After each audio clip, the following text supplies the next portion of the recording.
Ok. Bien. Alors, je pense que l'enregistrement a commencé. Donc, voilà, c'est une grande joie de me retrouver parmi vous. Grande joie parce que je viens de parcourir le monde chrétien. Et c'est un monde très étrange dans ces temps de la fin. Un monde extrêmement étrange. Et je dois avouer, quand je dis étrange, il s'y passe des choses. Je suis tout vraiment extraordinairement béni de voir, par exemple, comment notre frère Valérie, qui a un vrai ministère d'évangélisme, je pense que c'est ça, son vrai ministère, se rue dans tous les villages où il peut aller avec toutes ses équipes pour annoncer l'évangile. Et indépendamment de ça, eh bien voilà, on a ce monde chrétien dont les arrière-plans sont toujours très partout. Hein. C'est pas seulement en Ukraine, c'est vrai. En France, c'est vrai, sont païens, tout simplement. Et chaque fois que je reviens en Israël, je me trouve toujours étonné de me rendre compte que le peuple du livre, qui a la loi, et qui a refusé le salut en Jésus, qui ne le veut pas, est finalement plus équilibré, ça peut paraître effrayant à dire, mais c'est comme ça, que le monde chrétien, qui lui a pour arrière-plan le paganisme, et qui doit accéder au fond à la loi par la grâce. Je ne sais pas si vous me suivez, c'est le chemin inverse. Les Juifs doivent accéder au sens relatif de la loi par la grâce, et les païens doivent accéder à la loi par la grâce. Parce que la loi et la grâce sont deux concepts qui sont indissociables. Il n'y a pas d'église sans Israël, il n'y a pas d'Israël sans église. Parce que c'est dans la volonté de Dieu que le salut, la réconciliation avec Dieu soit offerte à toute l'humanité, pas seulement aux Juifs. Mais penser que nous n'avons plus besoin des Juifs parce que le salut a été annoncé à toute l'humanité, c'est une erreur aussi. Donc voilà, j'introduis un petit peu pour essayer de vous faire comprendre que une fois que l'on a du recul avec, je ne sais pas, presque 40 ans de ministère et que l'on a fréquenté à peu près tout ce qu'il faut fréquenter pour avoir une idée, n'est-ce pas, générale, de haut. De haut signifie pas supérieur, mais avec une vue de toute la problématique du monde judéo-chrétien, on se rend compte à quel point il y a du travail, beaucoup de travail. Alors je suis toujours très heureux de revenir ici parce que pour moi c'est une façon d'échapper aux pressions terribles du monde chrétien dans ses aspects païens dont il ne se rend même pas compte.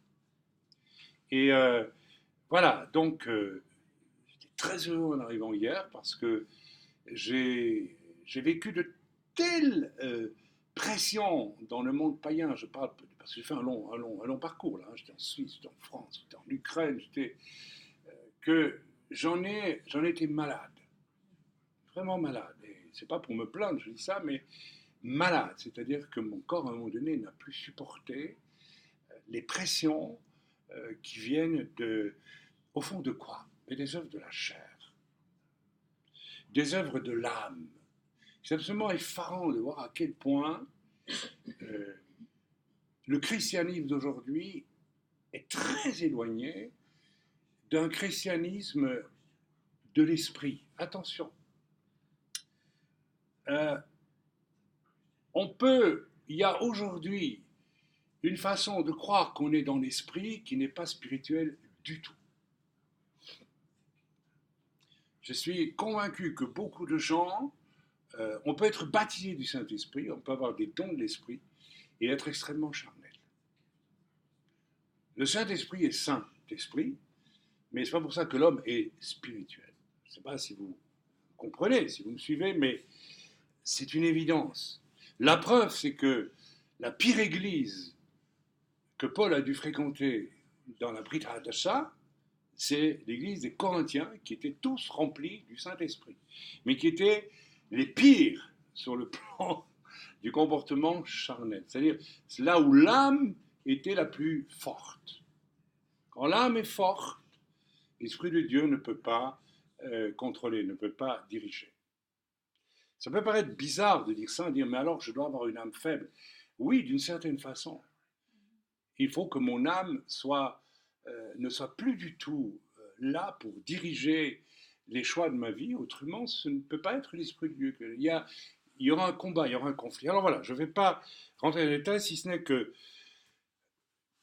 plus nous approchons du retour du Seigneur, plus j'ai l'impression que les problèmes s'aggravent. Vraiment s'aggravent. Il règne une confusion dans le monde chrétien aujourd'hui qui est absolument effrayante. Alors la confusion est d'autant plus grave que on ressent, on peut se rendre compte que les gens se rendent compte de certaines choses et qu'il faudrait les changer, mais en même temps, eux ne sont pas changés. Alors, je ne sais pas si vous vous rendez compte, c'est comme si des apprentis navigateurs sur un navire se rendaient compte que la façon dont le navire est dirigé n'est pas bonne, mais eux-mêmes ne sont absolument pas capables de. Donc c'est le désordre à tous les niveaux. Et c'est le problème aujourd'hui véritable de l'Église.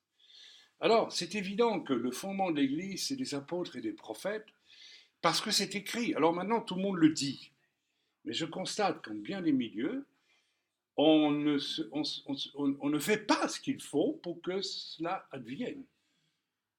Pourquoi? Parce qu'il y a l'âme humaine qui a ses propres désirs qui s'opposent à cela. Alors, je ne vais pas rentrer dans un immense sujet, mais je ne veux pas le développer aussi. Je voulais vous lire un passage qui m'a frappé, puisque j'ai parlé ces derniers temps du davar. Vous savez, le terme hébreu que j'aime beaucoup, le davar. Hein, vous qui allez à l'Ulpan pour le moment, vous entendez parler hébreu, vous, Ani Medaber ou Ani Medaberet Ivrit. Donc davar, on le retrouve. Mais le terme davar est un terme beaucoup plus général et beaucoup plus profond que le simple fait de ce que cela représente pour l'humain qui parle, n'est-ce pas? Nous avons vu lors du dernier enregistrement que j'ai fait que le verbe est plus important que le chiffre. Vous vous rappelez, l'enseignement Genèse. Contrairement à ce qui se vit dans toute la civilisation occidentale depuis 2 siècles, où le chiffre prédomine sur le verbe. Et je vous ai parlé la semaine dernière, je vous ai expliqué combien la théorie de Darwin est même ridicule lorsque l'on étudie la parole de Dieu, puisque l'on voit que Dieu confie à l'homme la responsabilité de donner des noms aux animaux. Donc comment un être qui serait issu des animaux pourrait-il avoir le pouvoir de donner des noms aux animaux? Ça n'a aucun sens.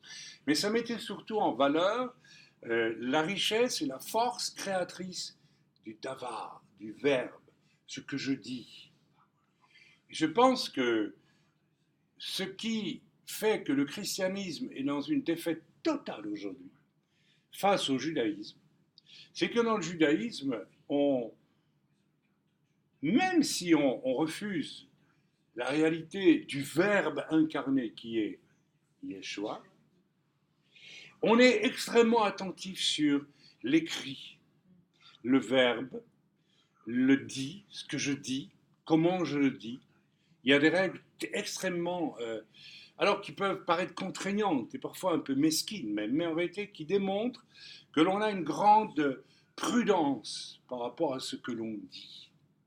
Il y a un passage d'écriture qui nous dit que l'homme qui sait se taire avant de parler, ou la femme, est sage.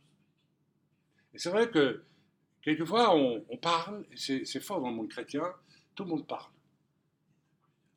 Mais au bout du compte, non, mais qu'est-ce que les gens disent? Qu'est-ce que les gens disent?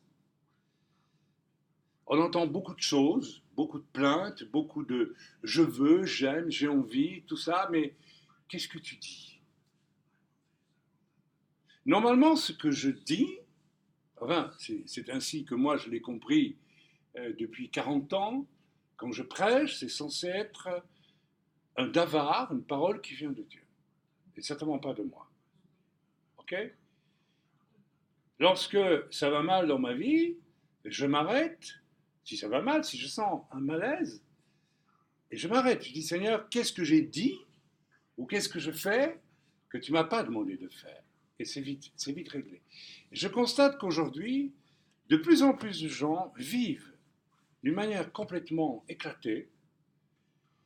Ils en payent les conséquences, mais ils ne s'arrêtent même pas pour demander à Dieu, mais dis-moi en quoi je me trompe.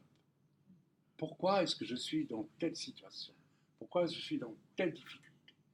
Parce qu'au final, tous les problèmes que nous rencontrons, les circonstances difficiles, compliquées que nous rencontrons dans la vie, sont le fruit de nos choix, sont le fruit de nos paroles, sont le fruit de nos actes. Et c'est une sagesse de Dieu que Dieu laisse les conséquences de nos paroles et de nos actes nous suivre. Autrement, on serait fou, on ferait sans arrêt n'importe quoi. Quand le roi David va faire quelque chose d'abominable et va faire mourir un homme pour prendre sa femme, c'est aussi froid que ça, aussi terrible que ça, bien, Dieu espère qu'il se repent. Dieu envoie Nathan, lui dit, voilà. La réaction de David était celle de quelqu'un qui craint Dieu. Il a dit, c'est vrai. Et il s'est repenti. Et Dieu a dit, mais néanmoins, tu paieras les conséquences de tes actes. Il y aura des meurtres dans ta descendance, et il y en a eu. Donc, avant que Dieu ne soit obligé de nous faire porter les conséquences de nos actes, non pas comme une punition, mais comme un rappel. Parce que la nature humaine est tellement folle, mes amis. L'homme a quelque chose de fou. L'humain a une folie en lui, qui fait que si on ne lui fait pas payer les conséquences de ses actes, il va faire chaque fois pire. C'est hallucinant de voir, quand on a du recul, vous me connaissez, j'ai reçu en entretien des milliers de personnes, et il y a des gens que j'ai connus il y a 30 ans qui sont toujours les mêmes aujourd'hui. Il y a une espèce de force, d'orgueil effrayante chez l'humain qui le pousse non pas à se repentir, non pas à s'arrêter, non pas à être intelligent. L'intelligence, c'est de se dire je me trompe, je vais chercher, je me trompe, je m'arrête. Et je deviens humble en me disant j'ai intérêt à ce que Dieu me guide et non pas mes désirs, mes envies, mes pulsions, que sais-je d'autre. Et surtout, si je pense que Dieu me parle, je m'entoure de personnes, comme on le fait chez nous, qui vont prier avec moi. J'aurai cette humilité, cette intelligence. D'ailleurs, moi, je le fais moi-même. Quand je reçois une direction de Dieu en tant que serviteur, éprouvé depuis des années, je le soumets à la prière des autres. Pourquoi? Parce que c'est une chose que Dieu veut, que nous ayons cette sagesse.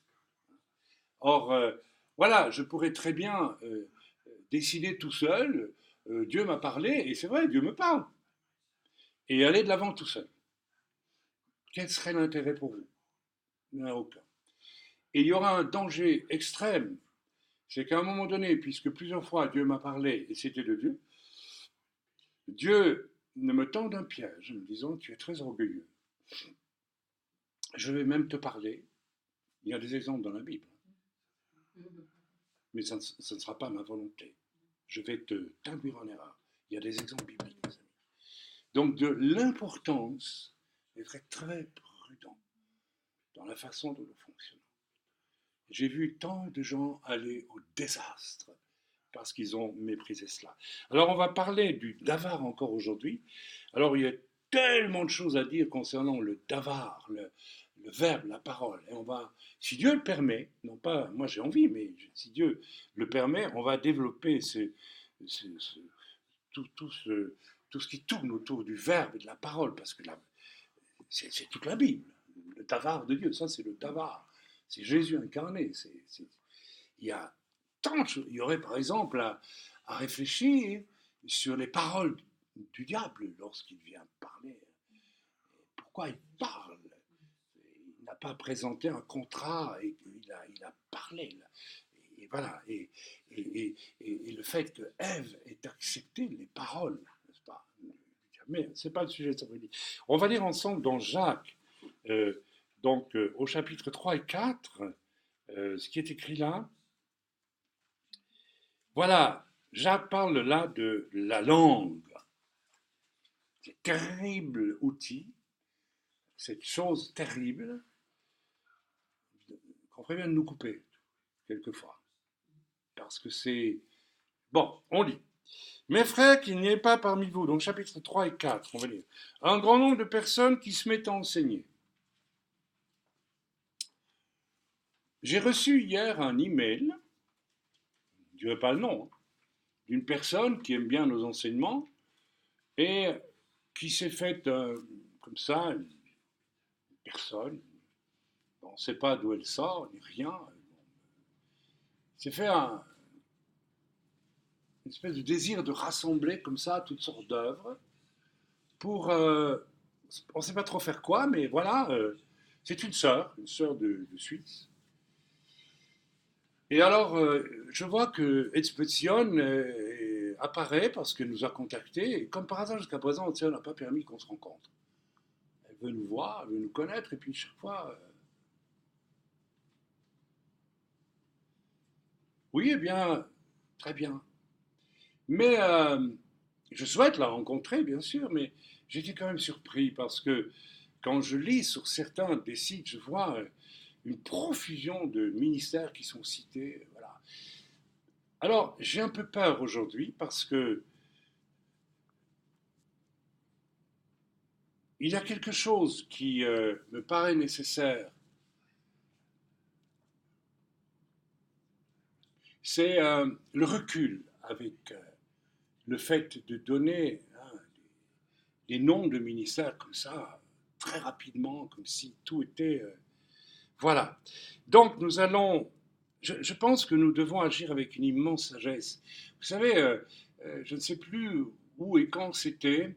Récemment, j'ai été reçu dans une maison où l'on m'a dit, voilà, il y a ici une pièce qui est réservée pour le prophète. Donc, prophète Raïm. Je dis, mais arrêtez. Je viens dans votre maison comme un homme, mais pas avec une espèce d'aura majestueuse de prophète.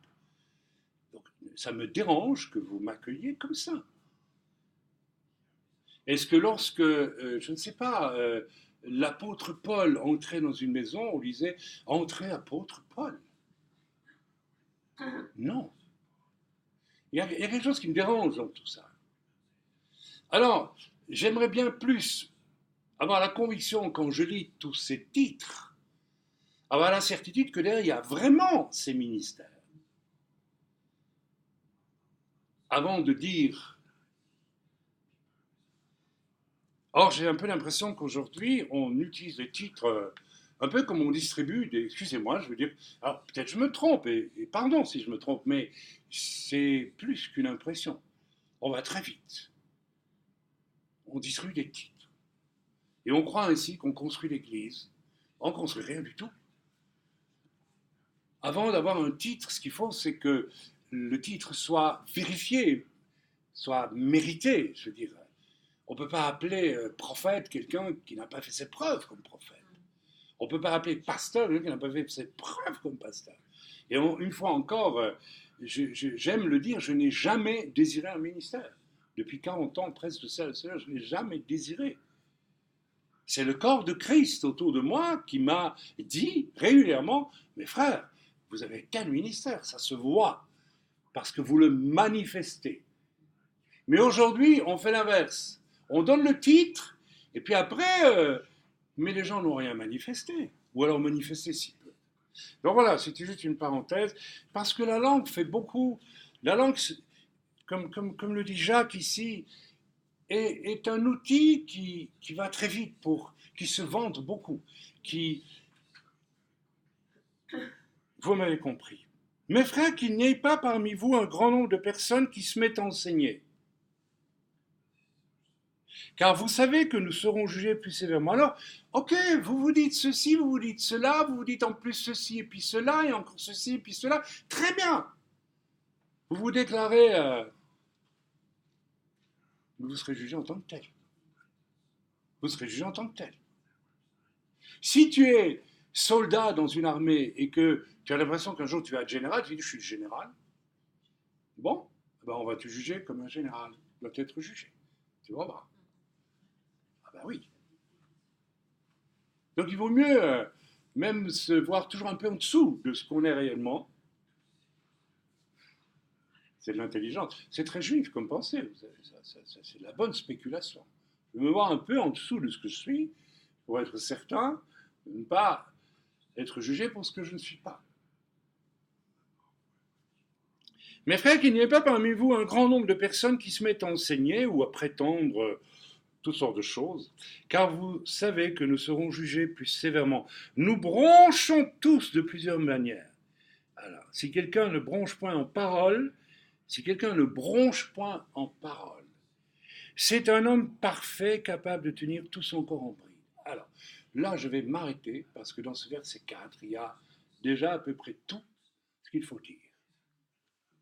Nous bronchons tous de plusieurs manières. Broncher, ça veut dire nous laissons notre chair, notre âme, notre nature déchue commettre des transgressions par rapport aux lois de Dieu. Nous avons tous des choses dont nous savons qu'elles ne sont pas bonnes dans nos vies.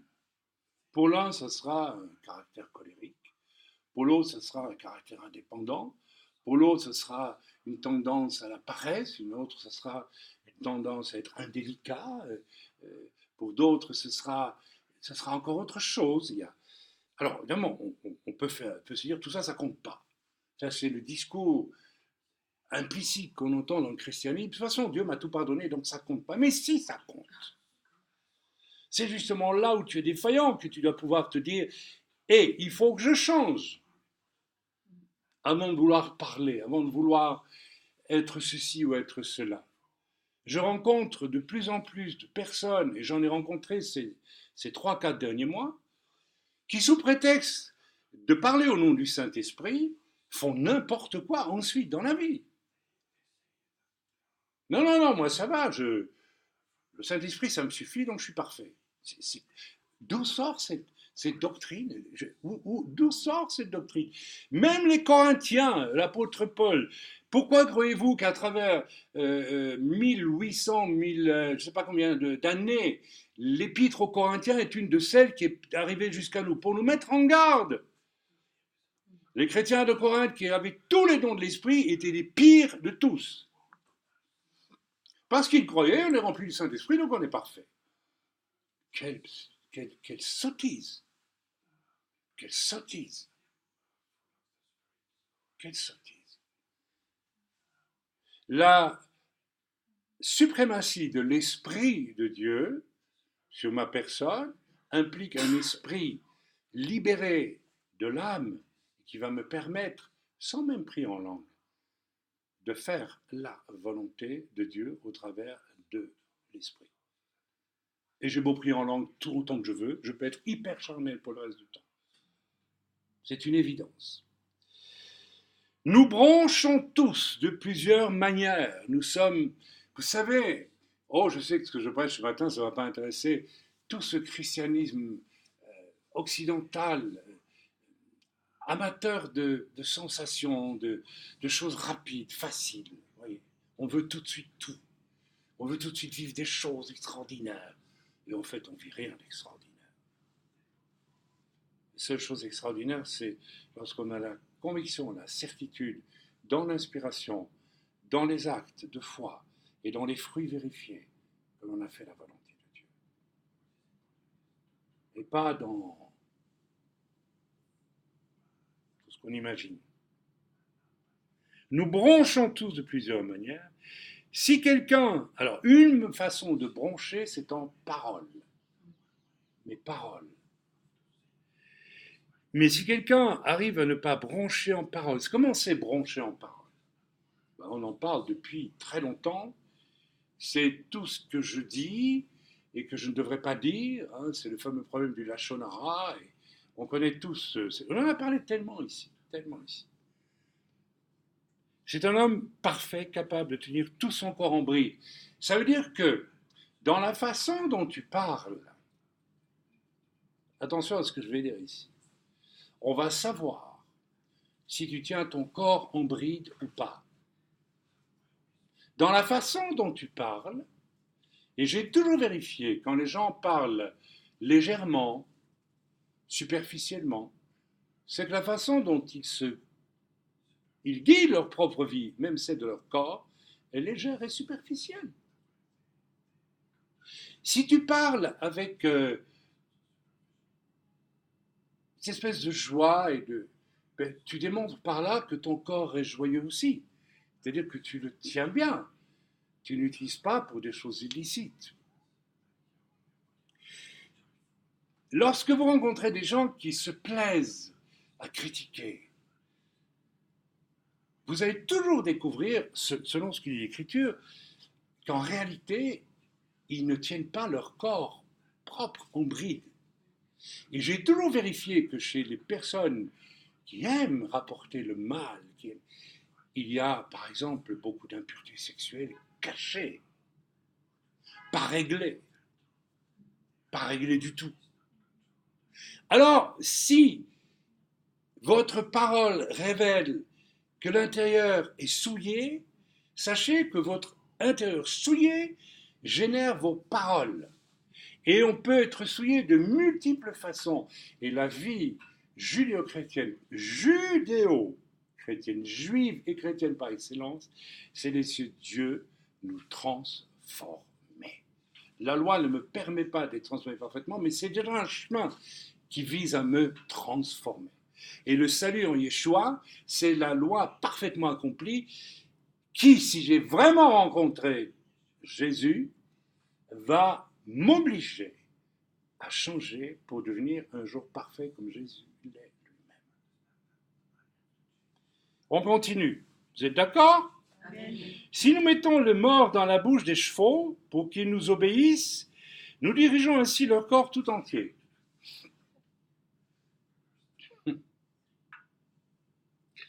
On continue. Voici même les navires qui sont si grands et que poussent des vents impétueux sont dirigés par un très petit gouvernail au gré du pilote.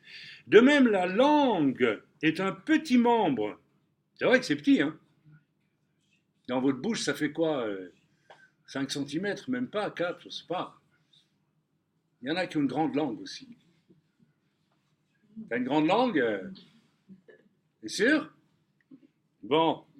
Quand tu discutes avec ta sœur, hein, tu parles de qui là? Tu parles de quoi? Ah non, mais. Vous savez, un jour, quand j'ai fait mon service militaire en Allemagne, je montais de garde dans un dépôt de munitions. Et à tour de rôle, on partait à deux on était 8, je pense, dans le poste de garde. C'était la nuit. Et lorsque moi j'étais dans le poste de garde, je parlais avec les autres, ils étaient très polis avec moi, très aimables et tout ce que vous voulez. Et je suis donc sorti avec un autre pour faire mon tour de garde et je ne sais pas, pour une raison ou pour une autre, j'ai dû revenir à l'endroit où les autres étaient et j'ai surpris leur conversation et ils disaient de moi vraiment des choses horribles. Donc j'ai compris que j'avais affaire à des amis qui étaient des hypocrites complets. Et j'ai compris que devant moi, ils cachaient ce qu'il y avait vraiment au fond d'eux-mêmes. Et au fond, la raison pour laquelle ils ne m'aimaient pas, c'est que je n'allais pas voir les femmes le dimanche en sortant de la caserne. Donc la puanteur de leur âme les rendait fous face à moi qui ne faisais pas cela, et je ne porte aucun jugement, mais c'est un fait.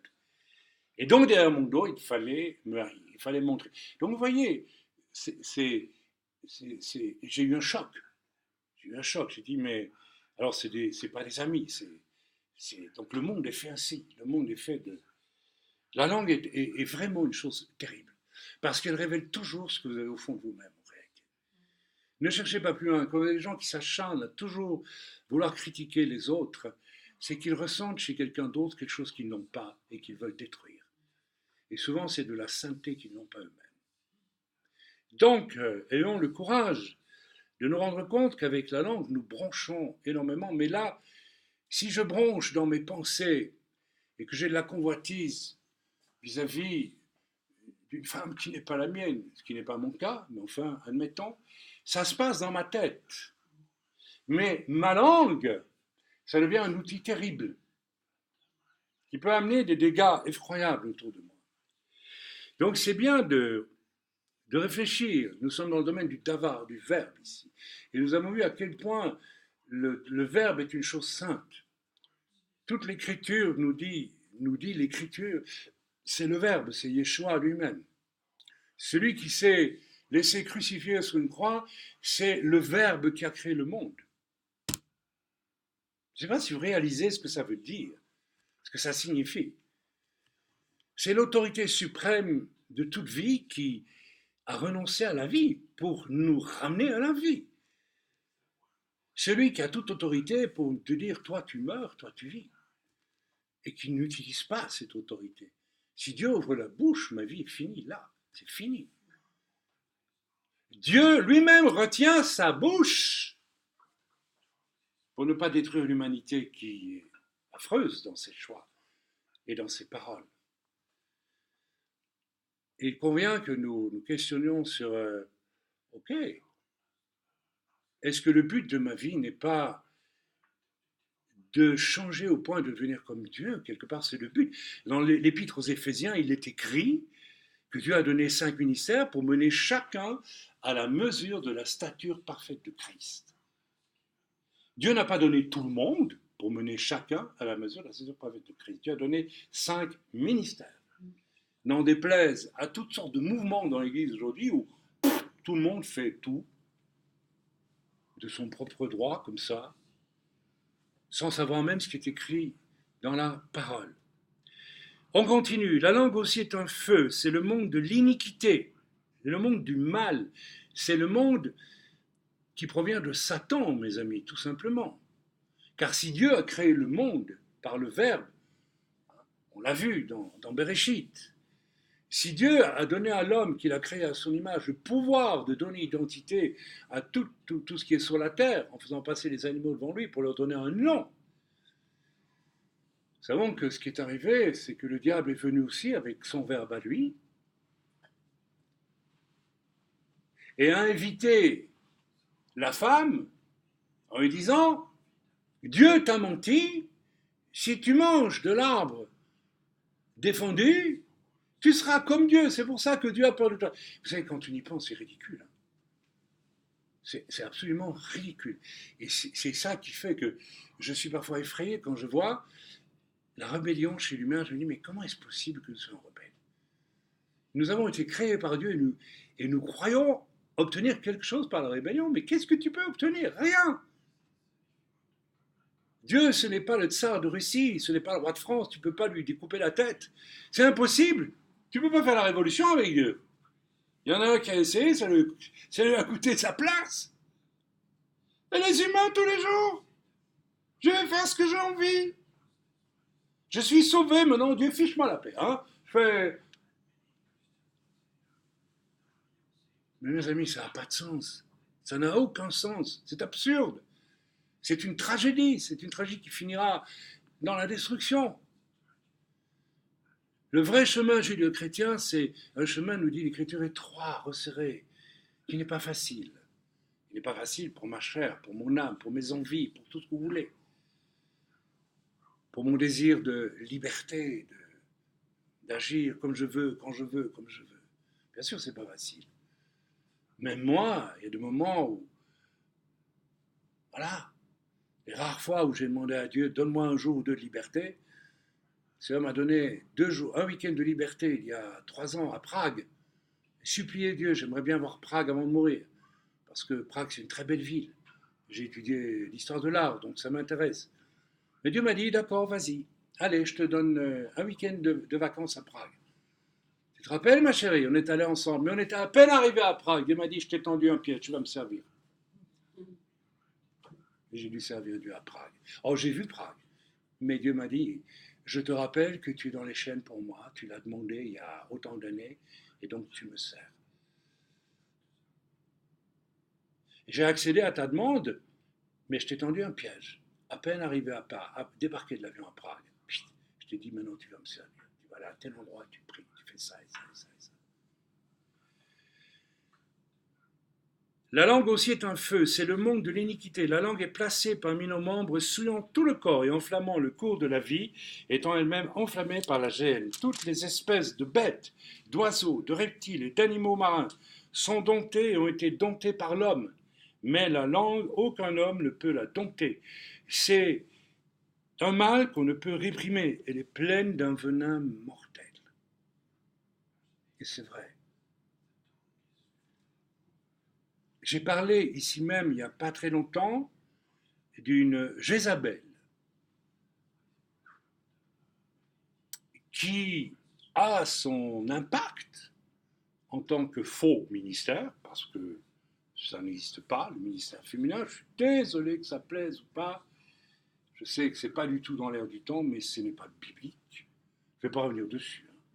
On sait tous très bien que le ministère est par définition réservé aux hommes, et que Dieu, lorsqu'il n'y a vraiment pas d'homme capable d'assumer une responsabilité, ça existe, Dieu va permettre qu'une femme momentanément prenne le poste. Mais de là à militer, comme on le voit partout aujourd'hui, pour une espèce d'égalitarisme qui relève du féminisme en réalité, à la base, homme-femme, etc., c'est de la blague, ça c'est faux. Mais bon, ok. La langue, aucun homme ne peut la dompter, c'est un mal qu'on ne peut réprimer, elle est pleine d'un venin mortel. Par elle, nous bénissons le Seigneur notre Père, et par elle... Alors je reviens sur cette fameuse femme. Nous avons, depuis quelques années, une dizaine d'années maintenant, une émergence de faux ministères prophétiques, spécialement venus des États-Unis, je le dis ouvertement, parce que j'avais prophétisé ça, si vous vous rappelez. Et l'on voit de plus en plus de ces photos étranges, on voit des prophétesses femmes avec leur mari à côté qui fait toutou. Et tout le monde trouve ça normal. Mais qu'est-ce que vous croyez? Mais c'est... Bon. Alors, quand je vois une de ces fausses servantes de Dieu, comme on en voit de plus en plus aujourd'hui, en arriver à mentir, à inventer et des mensonges pour détruire les gens qui ne veulent pas se soumettre à elle, et ça se fait, mes amis. Je me dis que la langue est vraiment pleine d'un venin mortel, et si je suis poussé à vous en parler aujourd'hui, c'est que ce n'est pas exceptionnel, mais que c'est de plus en plus fréquent. Et ça se dit chrétien. Je ne sais plus où on est là. Je ne sais plus du tout où on est. Je ne sais pas si on lit encore la même Bible. On continue. Par elle, nous bénissons le Seigneur. Oh, alléluia, on te bénit, Seigneur. Et on tue le frère à côté. Allez, on y va. Et Dieu est d'accord. Imagine. Moi, je connais un passage qui dit que toutes nos paroles seront jugées devant Dieu. Toutes. Vous savez, si quelqu'un, moi, vient me dire, Raïm, tu es formidable, mais celui-là, tu sais, c'est déjà fini avec la personne pour moi. C'est fini. C'est fini. Je sais, je dois m'en méfier. Il y a des mauvais. Vous savez qu'il y a des gens mauvais dans le monde chrétien aujourd'hui. Mais vraiment mauvais. Sans aucune sincérité, sans aucune humilité, avec un... On a saisi l'idée du ministère comme un outil d'auto-valorisation de plus en plus aujourd'hui. Il y a de moins en moins de... Enfin, la source fait-elle jaillir par la même ouverture l'eau douce et l'eau amère? Un figuier, mes frères, peut-il produire des olives, ou une vigne des figues? De l'eau salée ne peut pas non plus produire de l'eau douce. Lequel d'entre vous est sage et intelligent? Lequel d'entre nous est sage et intelligent? Qu'il montre ses œuvres par une bonne conduite avec la douceur de la sagesse. Ça veut dire qu'il montre ses œuvres. Vous savez, aujourd'hui, je rencontre beaucoup de gens qui ont des tas de projets. Alors c'est bien d'avoir des projets, si ça vient de Dieu. Mais moi, je ne peux estimer la valeur des choses que lorsque j'ai vu les œuvres, les vrais résultats, les vrais fruits, les fruits. Si quelqu'un me dit j'ai le plus beau champ de la terre, j'ai les meilleures semences de la terre, j'ai les meilleurs chevaux pour labourer ma terre, eh bien on va voir quand ça va pousser, si vraiment ce que tu dis est vrai. D'accord? En plus, il montre ses œuvres par une bonne conduite, c'est-à-dire avec beaucoup d'humilité et avec la douceur de la sagesse. La douceur de la sagesse. On aurait beaucoup à dire là-dessus. Attention, la douceur de la sagesse, ce n'est pas la mièvrerie, ce n'est pas être tout le temps gentil. Quand Jésus est entré dans le temple, quand Jésus répondait aux pharisiens, excusez-moi, mais quand Jésus parlait aux gens les plus simples, il y avait une douceur dans sa sagesse. Parce qu'il savait qu'il était en face de gens capables de recevoir la bonne semence. Cette semence que tout l'orgueil humain ne peut pas recevoir. Cette semence de vie. Mais si vous avez dans votre cœur un zèle amer, je veux faire, je veux être, je veux prouver,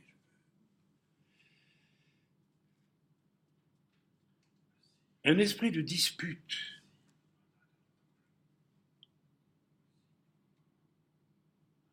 C'est quoi le contraire de l'esprit de dispute? Si j'ai une discussion avec quelqu'un et que je réalise que c'est moi qui suis en tort, eh ben je dis je m'excuse, je suis en tort. Ce qui m'a le plus frappé dans le monde chrétien, détaché de ses racines juives, c'est l'incapacité absolue des chrétiens de discuter 5 minutes parfois sur un sujet doctrinal sans s'arracher les cheveux et les yeux. Aucune sagesse, aucune douceur. On y viendra tantôt. Parce que le message que j'ai cet après-midi s'intitule « L'esprit de Sukkot ou l'esprit de l'Égypte ». L'esprit de Sukkot ou l'esprit de l'Égypte. Et croyez-moi, beaucoup de chrétiens sont en Égypte et ne le savent même pas. Ils n'ont pas encore été délivrés. Ils utilisent le nom de Jésus pour dire « je suis chrétien », mais ils ne le sont pas. Ils sont toujours en Égypte. L'esprit de Sukkot, je vais en parler tantôt, c'est magnifique. Magnifique. Vous attendez un petit peu pour qu'on en parle. Car là où il y a un zèle amer et un esprit de dispute, il y a du désordre et toutes sortes de mauvaises actions. La sagesse d'en haut est premièrement pure, ensuite pacifique, modérée, conciliante, pleine de miséricorde et de bons fruits, exempte de duplicité, d'hypocrisie.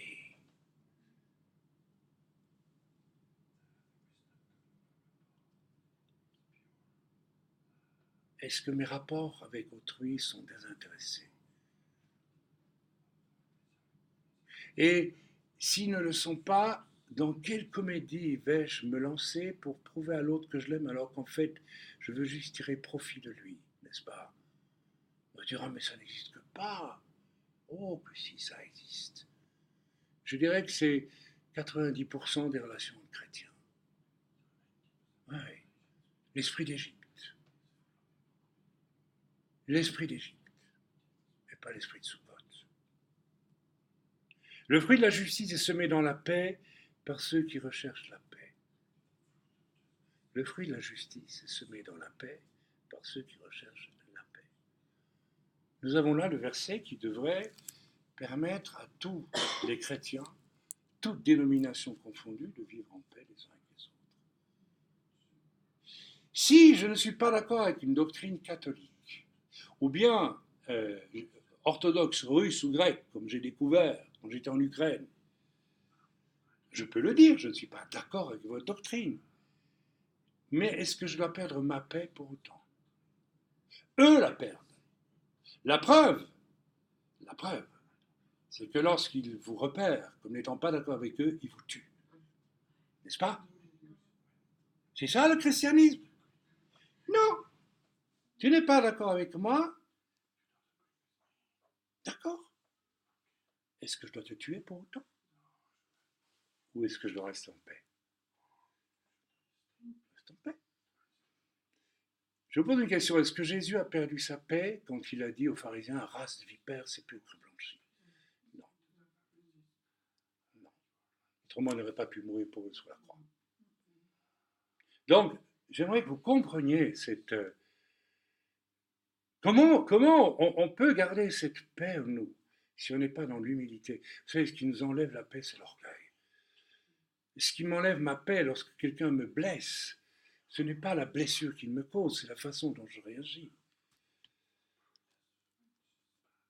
Mais si je peux rester en paix malgré qu'on me blesse, c'est que l'orgueil a tellement diminué en moi qu'il a fait place à l'humilité, donc je reste en paix. Donc, je n'ai pas besoin de querelle de langue. Je peux utiliser ma langue pour dire non, l'Église orthodoxe russe dit un mensonge, ou bien peut-être qu'elle a cru à son mensonge lorsqu'elle dit que dans le Cantique de Marie, il n'est pas écrit désormais toutes les générations te diront bienheureuse, mais il traduit ça par désormais toutes les nations te voueront un culte éternel. C'est une grande différence entre les deux. Et vous voyez comme je veux rester en paix dans mon cœur quand je le leur dis. Je ne dis pas vous avez menti. Non, je dis vous avez tellement voulu le croire que vous avez fini sans peut-être même vous en rendre compte par tant l'écriture. Vous voyez comme il faut être bon même avec les gens qui sont vos ennemis doctrinaux. Parce que la façon dont je juge l'autre, je serai jugé, dit l'Écriture. Aïe, aïe, aïe, aïe, aïe. Donc je fais grâce à mes ennemis. Je leur cherche même des excuses. C'est biblique ce que je vous dis. Pourquoi David n'a pas tué le roi Saül dans la caverne? Pourquoi il n'a pas fait? Parce qu'il savait très bien que s'il le faisait, il aurait été jugé de la même façon que Saül. Donc il n'a pas fait. Il a cherché des excuses à Saül. Vous voyez, il n'a pas utilisé sa langue pour le détruire. Il a utilisé sa langue pour retenir le jugement. C'est tellement important. On continue, chapitre 4. D'où viennent les luttes et d'où viennent les querelles parmi vous? N'est-ce pas de vos passions qui combattent dans vos membres? Vous convoitez, vous ne possédez pas. Parce que ce qui est terrible, pour ceux qui n'ont pas la maîtrise de la langue, c'est qu'ils cherchent désespérément même à vivre chrétiennement et ils ne vivent pas chrétiennement. Ils s'agitent beaucoup et ils ne produisent pas de fruits pour Dieu. Et ils en sont malheureux. Et ils ne s'arrêtent pas pour demander à Dieu, mais pourquoi? Pourquoi c'est stérile dans ma vie? Pourquoi je fais tant de bruit et je n'obtiens rien? Mais je vais vous le dire, c'est écrit. Vous convoitez, vous ne possédez pas. Vous êtes meurtrier et envieux, vous ne pouvez pas obtenir. Vous avez des querelles et des luttes et vous ne possédez pas parce que vous ne demandez pas. Vous vous rendez compte de ce qu'il dit? Vous faites, j'ai donné cette image il y a un mois à peu près à Kiev, dans une réunion où j'ai dit vous devriez vous arrêter et écouter le bruit que fait votre âme.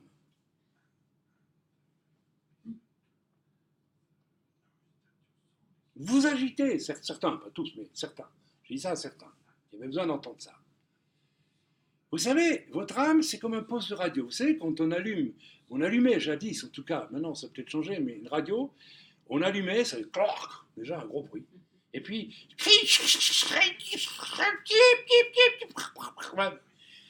mais votre âme, c'est ça. Il y a un vacarme dans votre âme. Incroyable. Et vous êtes là, vous criez, vous hurlez, vous vous trémoussez, voilà. Vous voulez entendre la voix de Dieu, mais Dieu, il pourrait hurler avec un mégaphone, vous ne l'entendriez même pas. Il faut d'abord faire le silence dans votre âme. Taisez-vous, faites silence. vous ne possédez rien venant de Dieu parce que vous ne laissez aucune place à Dieu vraiment en réalité pour vous parler. Ce sont vos passions qui vous guident.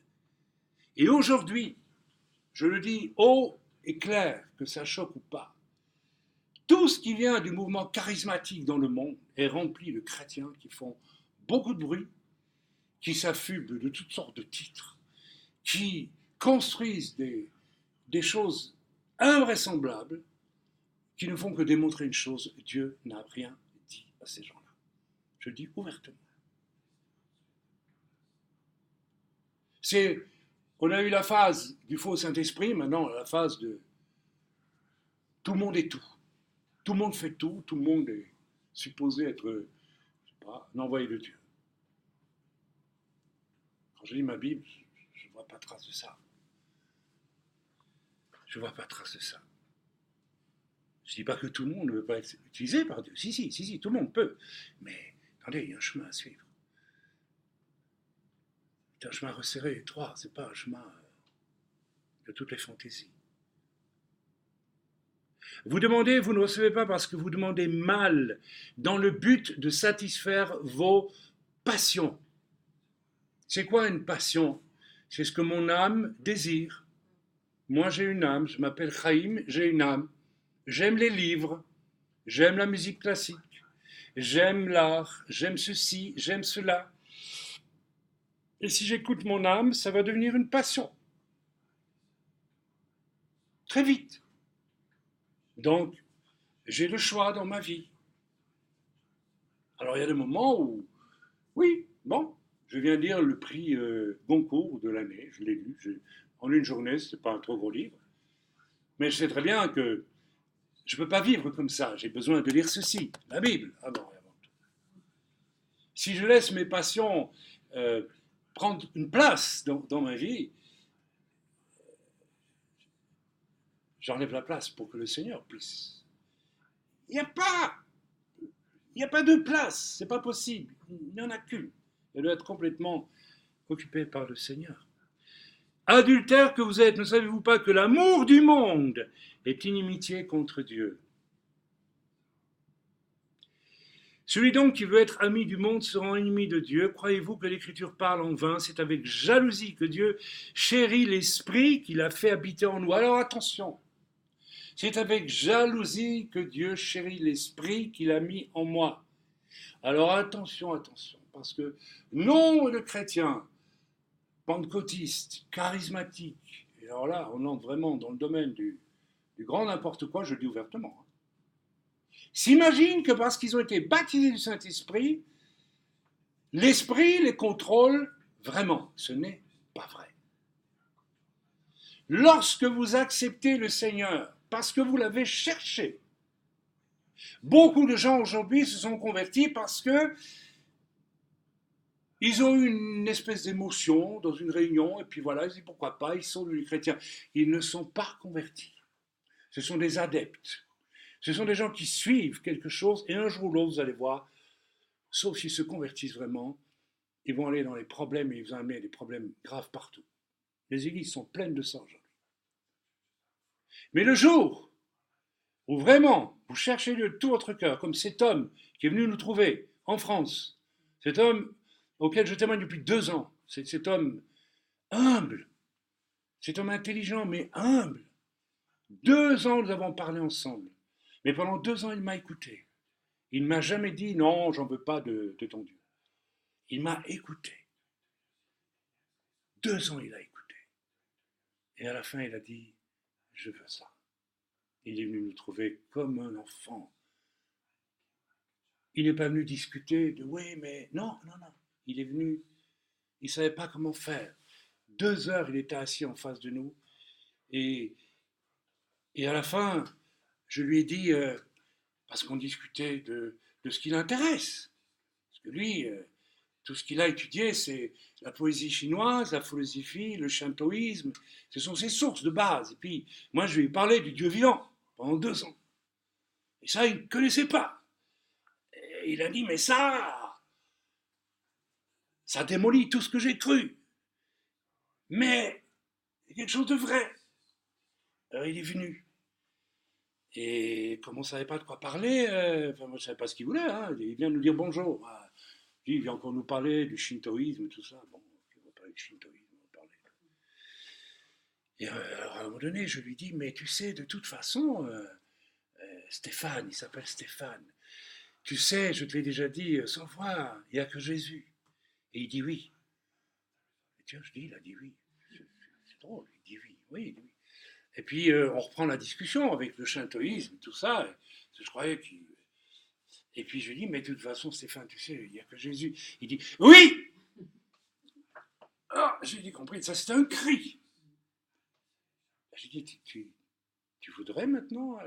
Il m'a dit, je n'ai jamais vu un homme aussi humble, brisé, un homme aussi doux accepter Jésus. Il est tout seul, il n'aura pas d'église, il n'aura rien du tout. Mais je vous fiche mon billet que cet homme, il va grandir en Christ, sans église, sans rien autour de lui. Exactement comme nous l'avons vu avec notre frère Henri, qui est tombé dans mes bras il y a 2 ans, dans le sud de la France, qui n'a pas d'église. Et moi, je suis stupéfait de voir pourquoi. Parce que Henri a vraiment accepté Christ. Et Henri, vous pouvez dire, Henri, ça, c'est un trait de ton caractère qui vient de ton âme, il faut que tu le changes. Vous savez ce qu'il dit, Henri? Oui, Red, t'as raison, c'est vrai. Et je vois un homme sans église qui progresse avec Dieu. Magnifique. Vous croyez que Dieu n'est pas suffisant pour faire progresser un homme, même sans église? Certaines églises voudraient mieux qu'elles n'existent pas. Il vaudrait mieux qu'elles n'existent pas. Quand un homme a vraiment rencontré Christ, rien ne peut le détourner. Et moi, je bénis le Seigneur parce que dans ces temps de la fin, nous allons avoir des conversions surprenantes. Surprenantes. Que Dieu se loue. Et lorsque quelqu'un vient à Christ, qu'est-ce qui fait qu'Henri, depuis 2 ans, tient tout seul? Qu'est-ce qui fait que le frère de Paris, qui est venu et nous avons baptisé, tient tout seul? Parce que Dieu a mis son esprit en eux. Pas le baptême du Saint-Esprit. Je ne crois même pas qu'Henri est baptisé du Saint-Esprit, non? Ah, il l'est. Son esprit. Et l'esprit de Dieu gouverne l'âme de ces gens-là. Et ce n'est pas leur âme qui dit à l'esprit de Dieu qu'il voudrait que les choses soient. Il accorde au contraire une grâce plus excellente, c'est pourquoi l'Écriture dit Dieu résiste à qui? Aux orgueilleux. Et voilà la racine du mal. Nous avons beaucoup de gens aujourd'hui qui ont accepté Jésus par intérêt, mais qui sont restés des orgueilleux et des rebelles dans l'âme. Ceux-là, ils ont pris un chemin très dangereux. Parce que si tu prétends servir Dieu, que tu le fais avec orgueil, Dieu va devoir te résister. Et tu sais quand Dieu te résiste, ce que ça veut dire. S'il faut te détruire, il te détruira. Pour ton bien. Pour ton bien. Certains se demandent pourquoi ils passent par des calamités à n'en plus finir. Mais parce que Dieu est obligé de te résister. Et il faudra que si Dieu... Pourquoi est-ce que l'apôtre Paul va aller jusqu'à dire qu'un tel homme soit voué à Satan pour la destruction du corps, pour le salut de son âme? Vous avez déjà réfléchi à ça? Et dans certains cas, il vaut mieux détruire une personne pour la sauver. Oui, oui. Je me rappelle toujours d'une histoire qui m'a été racontée quand j'étais tout jeune chrétien. Un vieux pasteur m'a raconté qu'il y avait une sœur gitane qui venait dans leur église. Alors elle venait quand elle avait besoin. Autrement, dans du temps, Dieu, hein, c'est une chrétienne. Alors elle venait de temps en temps pour recevoir, mais pas pour donner. Ça, c'est aussi typique des chrétiens aujourd'hui. On veut bien aller pour recevoir.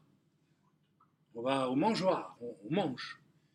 Mais se donner soi, fidèlement, quelque part, ça, c'est une autre question. Ça révèle beaucoup. Alors, elle vient un jour avec son enfant dans les bras, passez à prier pour moi, mon enfant est malade, il va mourir. Un enfant de 2 mois, 3 mois, je ne sais pas. Le pasteur prie, l'enfant est guéri. Elle repart, elle ne revient pas à l'église, bien sûr. Et elle recommence sa vie de n'importe quoi. Et elle revient 3 mois après. Pasteur, priez pour moi, mon enfant est de nouveau malade, etc. Presque faisant reproche à Dieu. Dieu n'est pas bon, regardez, il n'a pas su la guérir et la garder, elle est de nouveau malade. Mais c'est la faute de Dieu, hein, c'est même la faute des serviteurs. Moi, j'ai prié pour des gens qui sont guéris, puis ils sont malades de nouveau 1 mois après. Mais c'est presque ma faute. Hein. sûr. La pommade n'a pas été assez bonne. D'accord. Donc on va à Dieu comme on va à des guérisseurs.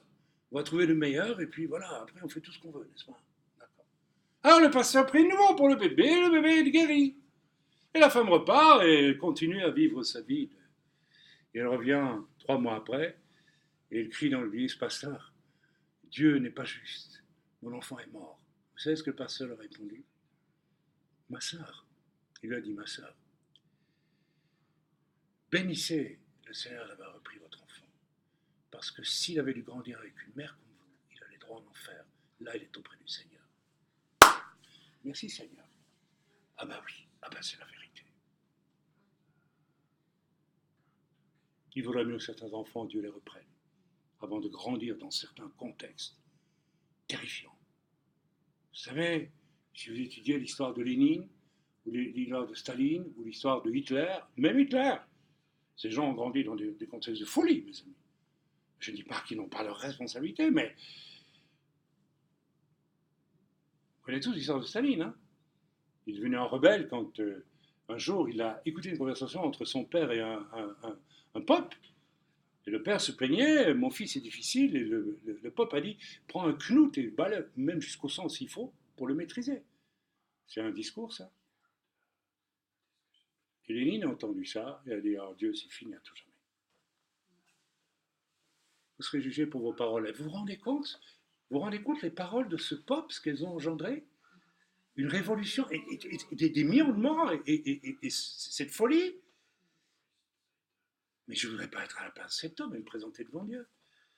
Parce que, voilà une simple parole, mais il faut voir les conséquences de nos paroles, nos actes. Soumettez-vous donc à Dieu. Résistez au diable et il fuira loin de vous. Approchez-vous de Dieu et il s'approchera de vous. Nettoyez vos mains, pécheurs, purifiez vos cœurs, hommes irrésolus. Sentez votre misère, soyez dans le deuil, dans les larmes, que votre rire se change en deuil et votre joie en tristesse. Humiliez-vous devant le Seigneur, il vous élèvera. Ne parlez point mal les uns des autres, frères. Ne parlez pas mal les uns des autres, frères. Ça fait, tu parles mal d'un autre.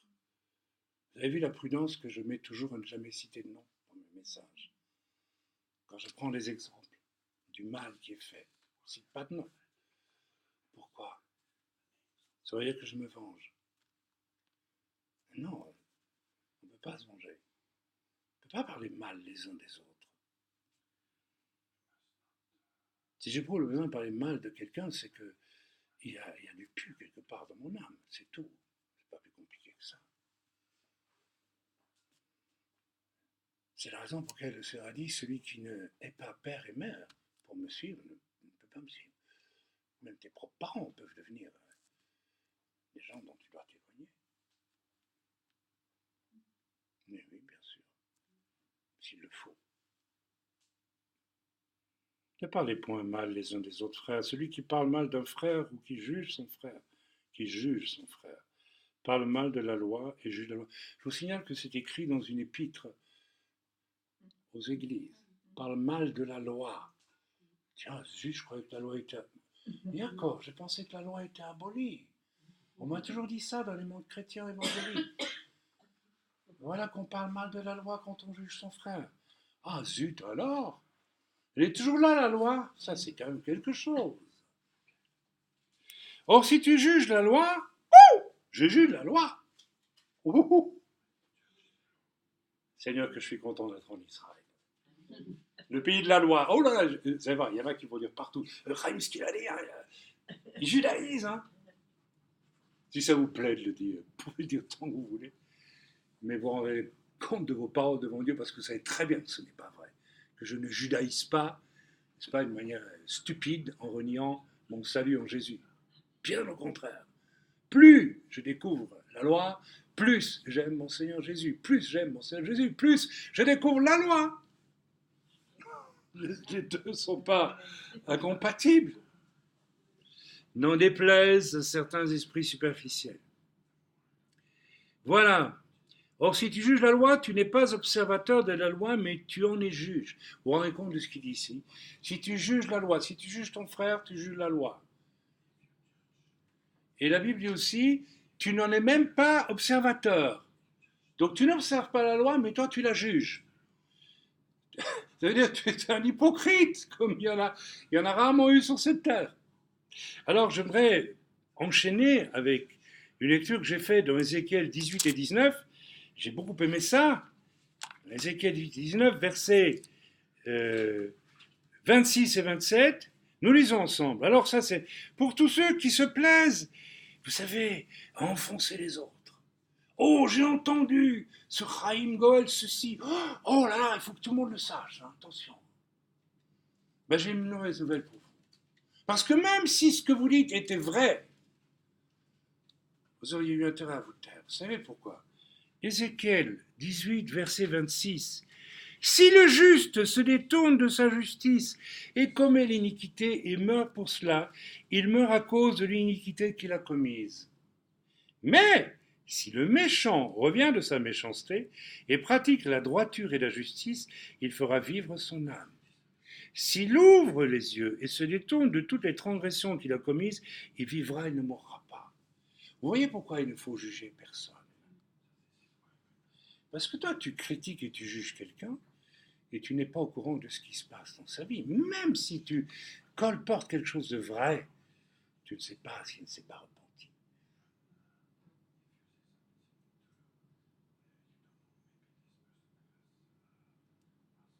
Tu vas avoir une drôle d'allure quand tu vas apparaître devant Dieu. Et Dieu va te dire, dis donc, un jour, tu as dit du frère un tel, quelque chose qui était vrai, mais qui n'était plus vrai. Comment ça, Seigneur? C'était vrai et plus vrai. Oui, c'était vrai quand il l'a fait. Mais il s'est repenti. Donc, j'ai effacé. Et toi, tu as rappelé quelque chose qui était effacé. Tu as belle allure maintenant. Je fais quoi avec toi? Je t'envoie chez ton maître, le diable.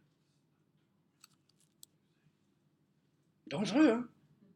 Même de rapporter des choses vraies sur quelqu'un. Alors comment on fait? Ah, alors toujours la même chose.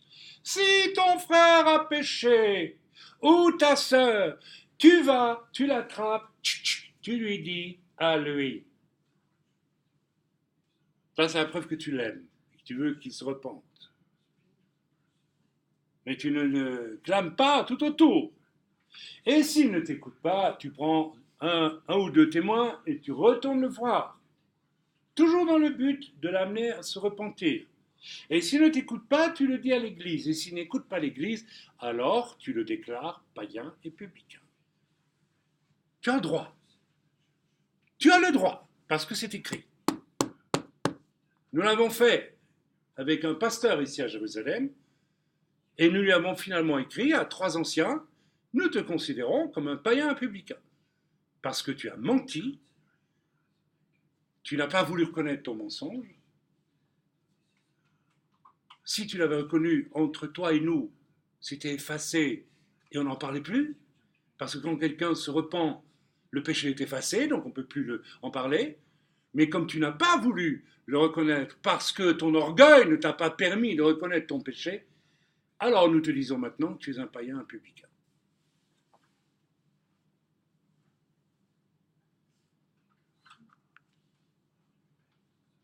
Mais non, en dehors de ça, mes amis, il n'y a pas de place pour la parole. Il n'y en a pas. Ok. Ne rien juger avant le temps. Ne rien juger avant le temps. Car tout méchant peut devenir injuste du jour au lendemain.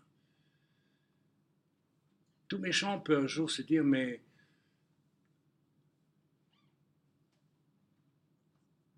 quel est le sens du mot tchouva, teshuva en hébreu? Retour et réparation. Vous voyez, les gens de la loi, ils parlent de faire retour et réparation. Regardez dans la rue. Il y a 2 personnes qui sont, voilà. Regardez, regardez-les, venez voir, regardez. Il y a peut-être 2 personnes qui se réconcilient. Vous voyez? Voilà les signes que Dieu nous donne. Voilà. Peut-être qu'ils se sont disputés depuis 10 ans et se réconcilient. Là, dans la rue. Tchouva, voilà la tchouva. L'humilité, tout le monde les voit, mais ils pensent qu'à une chose essentielle. On met les choses au point entre nous. Vous voyez, regardez. Elle pleure, il pleure. Voilà.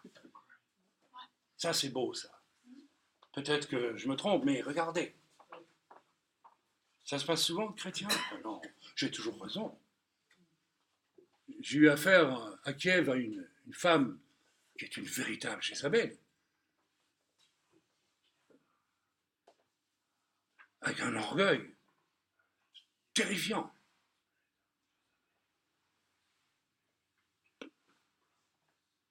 Personne qui donne une prophétie qui est fausse, à qui on dit, mais c'est faux ce que vous dites. Il dit, non, non, non, non, tu dois m'écouter. Je suis infaillible. Il dit ça à moi. Non. L'orgueil est une chose terrifiante, mes amis. Terrible. Faites attention, il faut arrêter. Moi, je dis à certains chrétiens aujourd'hui, arrêtez. Vous allez avoir de gros problèmes à la fin. Arrêtez-vous, stoppez-vous. Amen. Ok, on continue et on va finir avec ce message. Maintenant, comment est-ce qu'on peut échapper à ce piège terrible de ne pas marcher avec l'Esprit de Dieu, mais marcher finalement avec ses passions, avec ses désirs. Ce qui est le cas de nombre de chrétiens aujourd'hui, qui déguisent leur passion en leur donnant une allure spirituelle qu'elles ne peuvent pas avoir. Eh bien, je pense que je vais introduire le message de Sukkot. Il faut marcher dans l'esprit de Sukkot. C'est quoi marcher dans l'esprit de Sukkot? C'est la fête que je préfère, Sukkot. C'est ma fête préférée.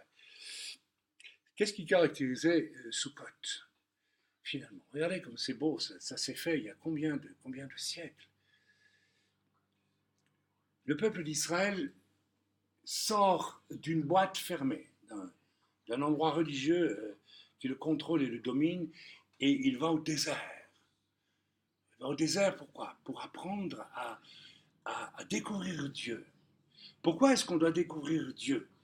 On doit découvrir Dieu pour commencer à comprendre son langage et ce qu'il veut et comment il veut me conduire.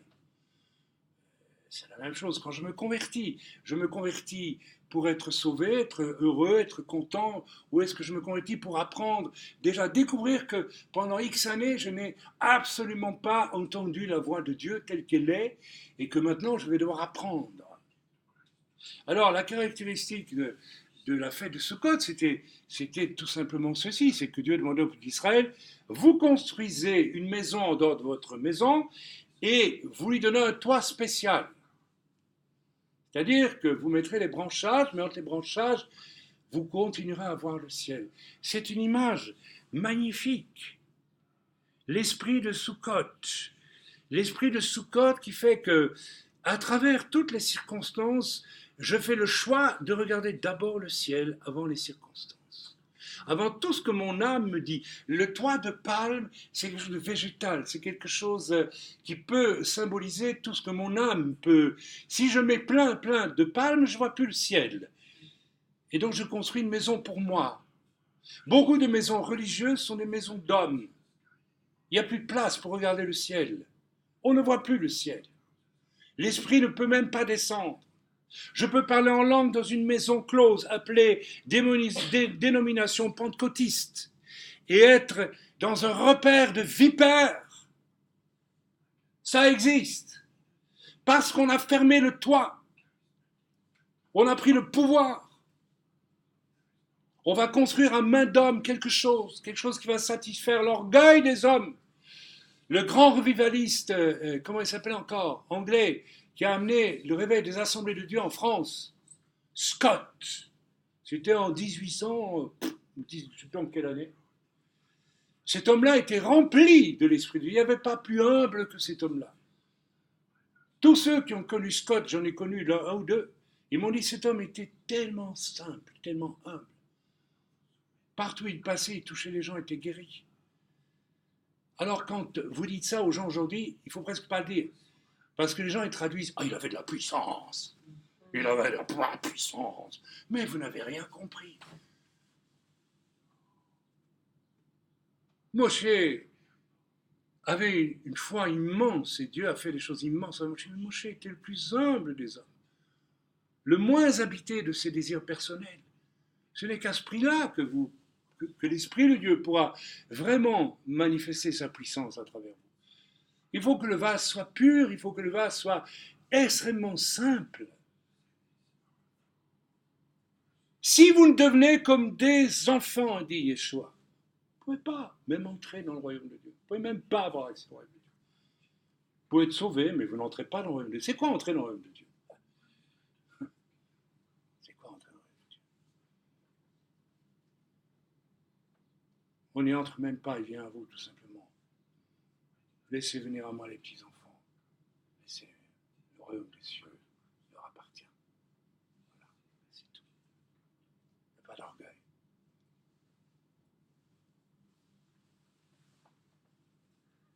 L'esprit de Sukkot. Il y a des années, je n'étais pas sauvé, mais je cherchais Dieu de tout mon cœur. Oui. Pourtant, j'étais pécheur. Et vous savez, il n'y a pas de petit péché, de grand péché. Le péché, c'est le péché. Pourquoi aujourd'hui, moi, quand quelqu'un me dit j'ai fait des horreurs, je ne juge pas. Parce que vous savez, on peut être issu d'un milieu bien éduqué et avoir appris à faire le mal sans que ça se voit trop. Mais c'est aussi grave que ceux qui le font grand jour. Et parfois, j'ai eu plus de sympathie pour des bandits qui ont fait de la prison et qui sont venus au Seigneur, que j'ai connus. J'en ai connu deux. Oh, c'était des gens chez qui le mal est au grand jour. Hein. Mais j'avais une admiration pour ces gars-là. Ce qu'ils faisaient au grand jour, ce que beaucoup font. On va pas trop loin parce que là, on va se faire avoir. Mais on le fait quand même. Vous voyez ce que je veux dire? Qu'est-ce qui est mieux? Vous savez, quand Jésus a été crucifié, il y avait deux. Et un des deux qui a dit mais arrête de le maudire. Nous méritons ce que nous avons. Mais lui n'a rien fait. Aujourd'hui même, tu seras en paradis avec moi. Fini, terminé.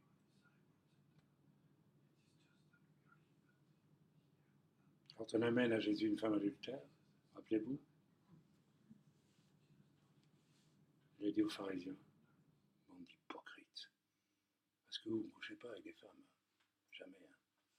Vous n'avez pas honte. Allez, prenez la première pierre, ils sont tous partis. Okay. Avoir cette conviction qu'on est de toute façon misérable, même si on cherche Dieu. Moi j'ai cherché Dieu, mais j'étais pécheur. Mais je bénis le Seigneur parce que j'avais l'esprit de Sukkot qui me conduisait. Et un jour j'avais rendez-vous à Liège avec des grands chefs de l'extrême gauche belge. Donc des gars, vous savez, ce genre de personnes qui vous tiennent des discours, on va faire la révolution, l'égalité, tous ces trucs. Puis quand vous voyez leur vie privée, où c'est plein de saleté, plein de débauche et tout ce que vous pouvez imaginer. Alors il m'avait donné rendez-vous parce que comme j'avais de longs cheveux à l'époque, il me prenait pour un candidat possible pour faire la révolution, ou quelque chose comme ça. Et c'est vrai que j'étais quelqu'un d'entier, et puis voilà, je faisais tout à fond. Et alors j'avais rendez-vous dans une cave, c'était un bistrot d'étudiants de l'université de Liège, et c'était place Émile Dupont à Liège, je m'en souviens, c'était au mois de mai, et arrivé place Émile Dupont, il n'y avait personne sur la place, c'était une très jolie place, tu t'en rappelles, hein, la place? Il n'y avait personne. Et puis j'ai levé les yeux au ciel, il n'y avait pas de nuages, il y avait le ciel avec des millions d'étoiles. Sukkot, l'esprit de Sukkot, j'ai vu le ciel, j'ai dit, Dieu existe quand on voit ça. Dieu existe, c'est pas possible autrement. Waouh! Je suis descendu dans la cave. Vous savez ce que j'ai dit à ces deux chefs de révolutionnaires, gauchistes, je ne sais pas tout quoi, trotskistes, bon bref. Ah, vous avez vu le ciel dehors? Comment est-ce qu'on peut croire que Dieu n'existe pas quand on voit ça? Ma carrière de révolutionnaire a été terminée sous le champ. Mais moi, l'esprit de Sukkot m'a sauvé. J'ai continué à chercher Dieu, je l'ai trouvé. L'esprit de Sukkot. Est-ce que nous avons ce courage, en tant que chrétiens, quand nous allons au travail? Je pose la question à beaucoup de chrétiens. Vous avez déjà osé témoigner à votre patron? Vous avez déjà pris votre patron un soir de mai pour aller sur la place et dire « T'as vu le ciel ?» Moi, quand je vois ça, je crois en Dieu. Et toi, tu crois en quoi? Peut-être qu'il va tomber et pleurer. Qu'est-ce que vous pouvez savoir? Mais pour avoir le courage de faire la volonté de Dieu. Ce jour-là, j'ai fait la volonté de Dieu. Qu'est-ce que j'ai fait? J'ai loué Dieu. J'ai loué Dieu. J'étais un païen, j'ai loué Dieu. Devant les ennemis de Dieu. Et j'étais content. J'étais heureux. Parce que Dieu m'a rendu heureux. Et puis je ne pouvais pas dire autre chose que ça. Même il y a des païens qui sont plus près de Dieu que beaucoup de chrétiens, je vous le dis, moi. L'esprit de Sukkot, c'est quoi l'esprit de Sukkot? C'est, voilà, ok, c'est toujours regarder le ciel et ne pas regarder autre chose. Frères et sœurs, à l'opposé de l'esprit Sukkot, puis je vais terminer avec mon message, il y a quelque chose de terrible que l'on rencontre beaucoup dans le christianisme, c'est l'esprit de Pharaon. Je connais un frère, il a fait partie d'une dénomination chrétienne très connue, qui a construit une bicoque en béton armé. Vous voyez ce que je veux dire? Dieu n'a plus accès.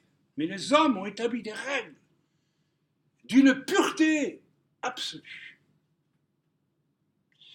Et quand ils prennent la Sainte Seine, dans ce bunker religieux, il faut être sûr que chacun est bien membre de l'Église.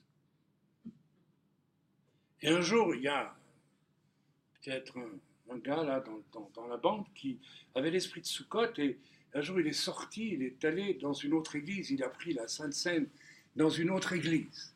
Alors il est revenu dans son bunker et il a dit comme un enfant, mais vous savez, c'était bien là aussi la Sainte Seine. Et puis, excommunié!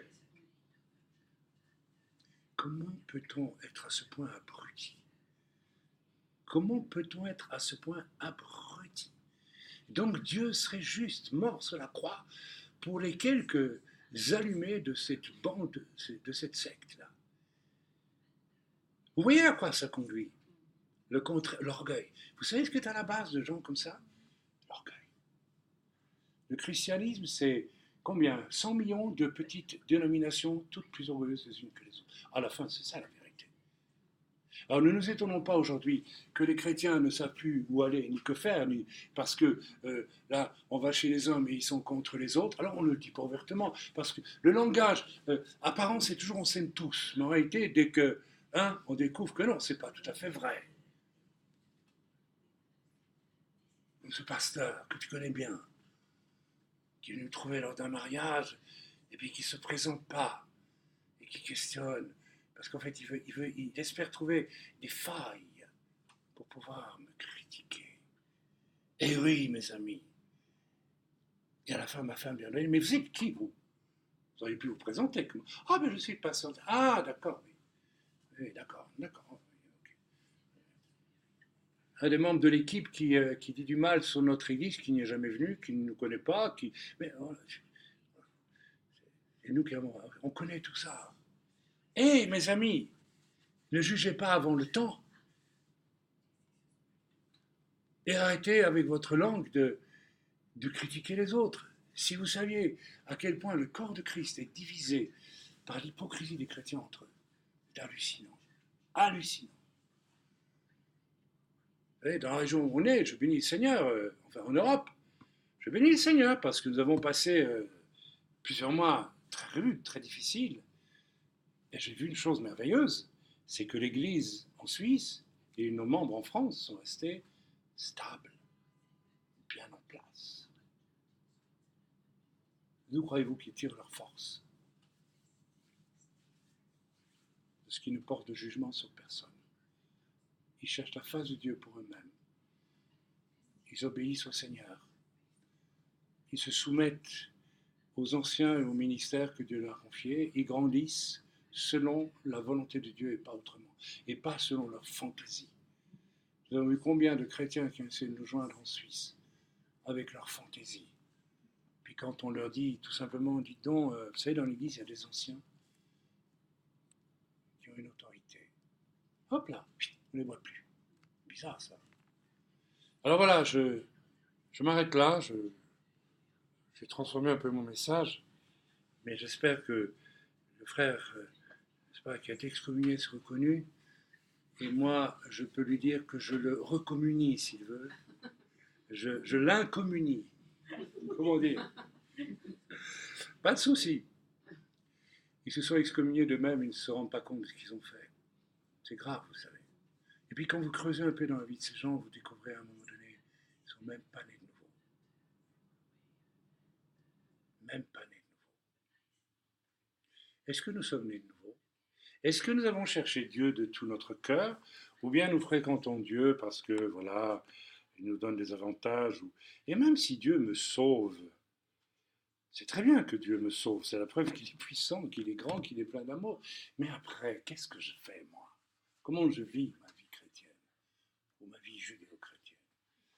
Alors, au fond, le message que je voulais vous donner à partir d'une des facettes de la langue aujourd'hui, c'est de chercher peut-être d'abord et avant tout le chemin de l'humilité, qui est un chemin resserré, étroit, et de réfléchir à mes propos, à mes paroles, de lire la Bible aussi. Vous savez, j'étais de plus en plus, quand je fréquente des milieux évangéliques, je réalise une chose, il y a une erreur profonde qui est ancrée maintenant fortement dans les milieux pentecôtistes et charismatiques. On a le Saint-Esprit, donc ça suffit. C'est faux, mes amis. C'est absolument faux. Le royaume de Dieu est un royaume de l'esprit, oui, mais c'est un royaume structuré. Je ne parle pas de structure d'homme, je parle des structures de Dieu. Et si vous n'acceptez pas ça, vous allez toujours, à un moment donné, vous égarer, que vous le veuillez ou non.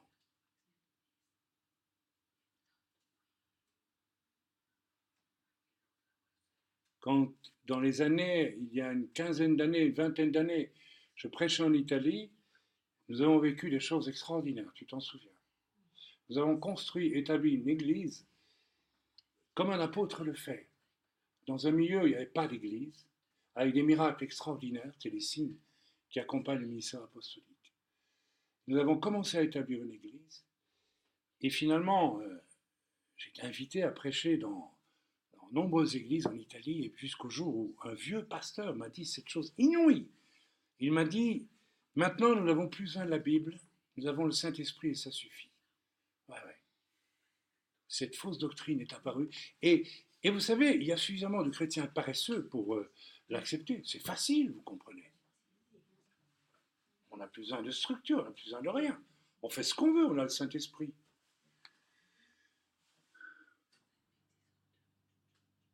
C'est une absurdité, ça n'a pas de sens, c'est faux.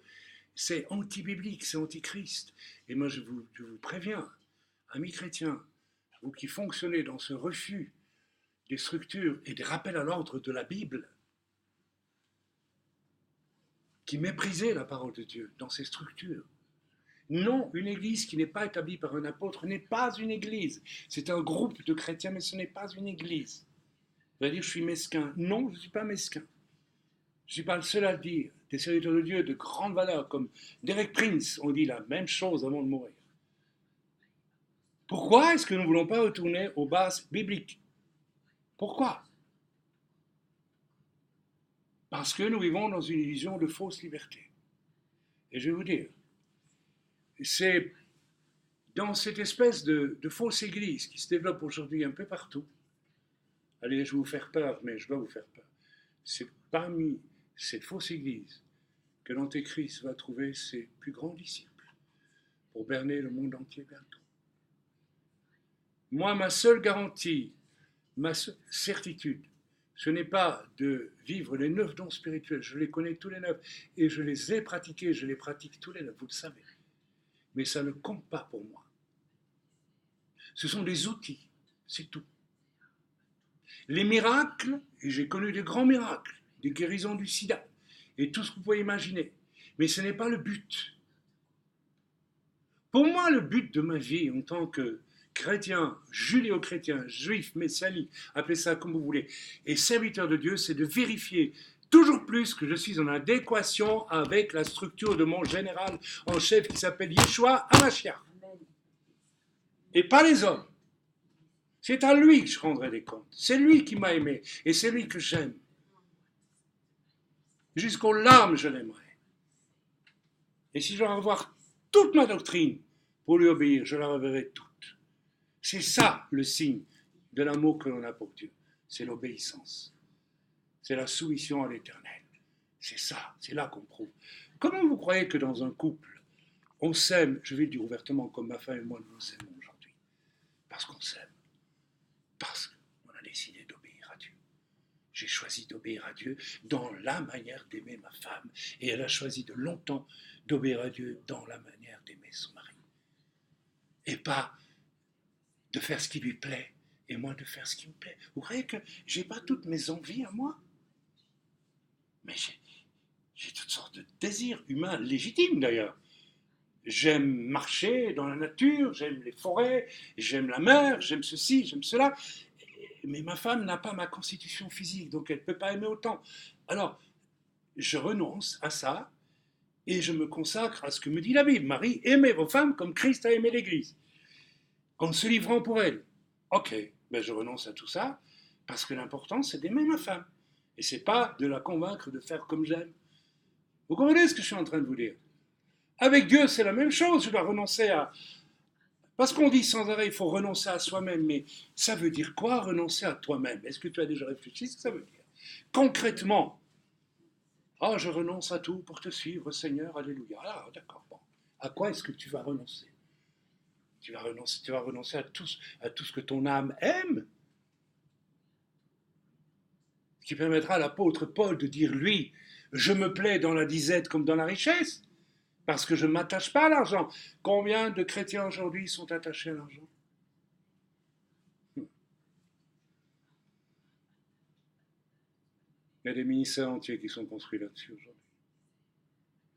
Mes amis, le plus important, ce n'est pas d'être baptisé du Saint-Esprit, c'est important. Ce sont des outils, c'est une puissance. Je n'aurais rien fait avec Dieu si je n'avais pas été baptisé du Saint-Esprit. Et combien je bénis le Seigneur pour tout ce que Dieu m'a fait voir, comprendre, entendre, avec parole de connaissance, parole de sagesse, discernement des esprits, parler en langue, traduction, prophétie, parole de sagesse, don de, don de foi, et tout cela, bien évidemment. Mais vous savez, j'étais tellement fort dans tout cela jusqu'au jour où Dieu m'a dit, tu as tout faux. Tu as tout faux. Parce que tu as construit des églises pyramidales. Tu as pris ma place. C'est toi le chef de l'église. Tu dois tout recommencer à zéro. Relis ma Bible maintenant et apprends à comprendre ce que moi j'ai voulu. Ah, c'était une nouvelle école, n'est-ce pas? C'est de la soumission à ce que lui a prévu de faire et d'être. Voilà, je vous laisse avec ce message et je vous encourage à méditer, à réfléchir à ces choses parce qu'elles sont très, très importantes et à faire attention à tout ce que vous dites. Avant de vous déclarer, j'ai un malaise. Docteur, ceci, cela, comme je l'ai lu hier, si vite, merci. D'ailleurs, pourquoi? Est-ce que vous avez vu ma carte de visite, Raïm? Je n'ai pas à déclarer ce que je suis. Ça doit se voir. On doit voir les fruits.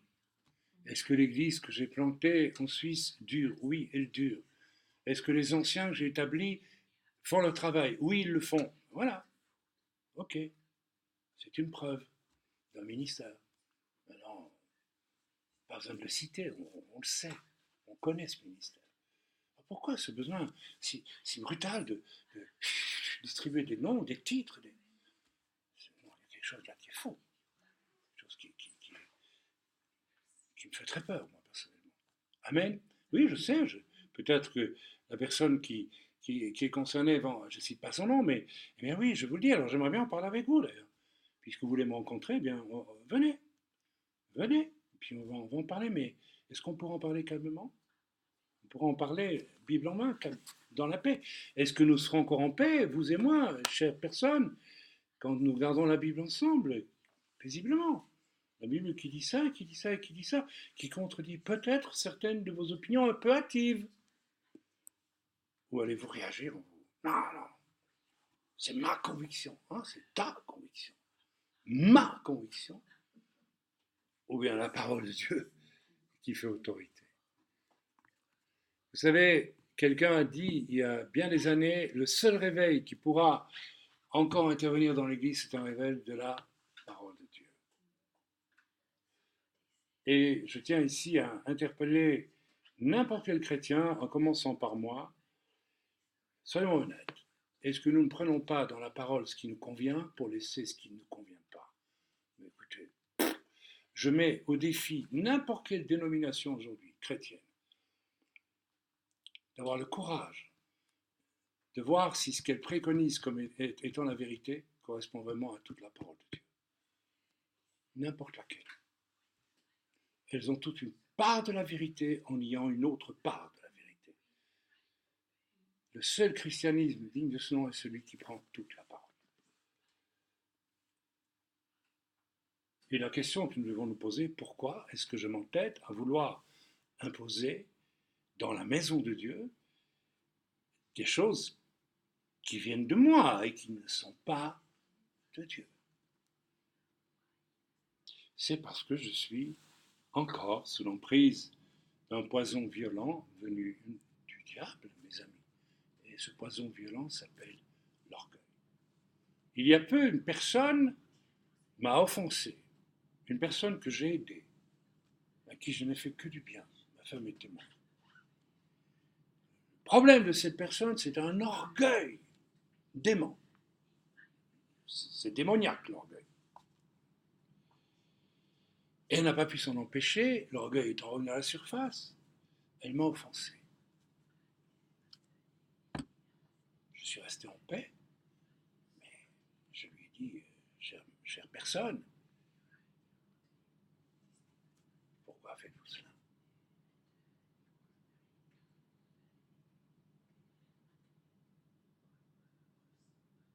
Elle m'a répondu, je ne vous écrirai plus. Maintenant, elle m'écrit. Et elle me dit, je suis dans les tourments effroyables. Je ne vais pas lui répondre. Vous savez pourquoi? Parce que certains chrétiens, comme on dit communément, sont gonflés quand même. Vous offensez quelqu'un qui ne vous a fait que du bien, quand la personne gentiment vous le fait remarquer, elle a le droit. Ce que vous faites là n'est pas bien. Elle vous envoie sur des roses. Après, elle est dans les tourments et elle vous réécrit. Et elle ne commence même pas par dire « Je vous demande pardon de vous avoir offensé ». Et il faudrait quand même l'aider. Attendez, on est dans quelle boutique là? Dans une boutique de fous, mes amis. On est dans un monde de malades. Donc je ne répondrai pas à cette personne qui écoute mes messages. Le jour où vous repentirez, le jour où vous commencerez à demander un tout petit peu pardon dans votre vie. Chère personne, si vous êtes dans l'état où vous êtes, et je connais votre état, à l'âge que vous avez, c'est votre orgueil qui vous a conduit là. Et si vous ne commencez pas par apprendre ce que signifie l'humilité, lorsque vous faites une faute, comment voulez-vous que l'Esprit de Dieu vous gouverne? Quel est l'esprit qui vous gouverne? Quel esprit peut vous gouverner?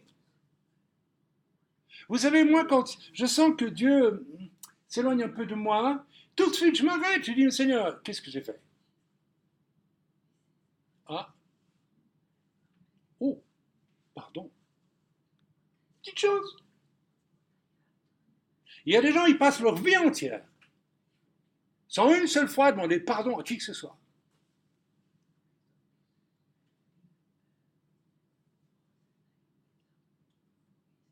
Écho de ministère en ministère, de pasteur en pasteur, d'église en église.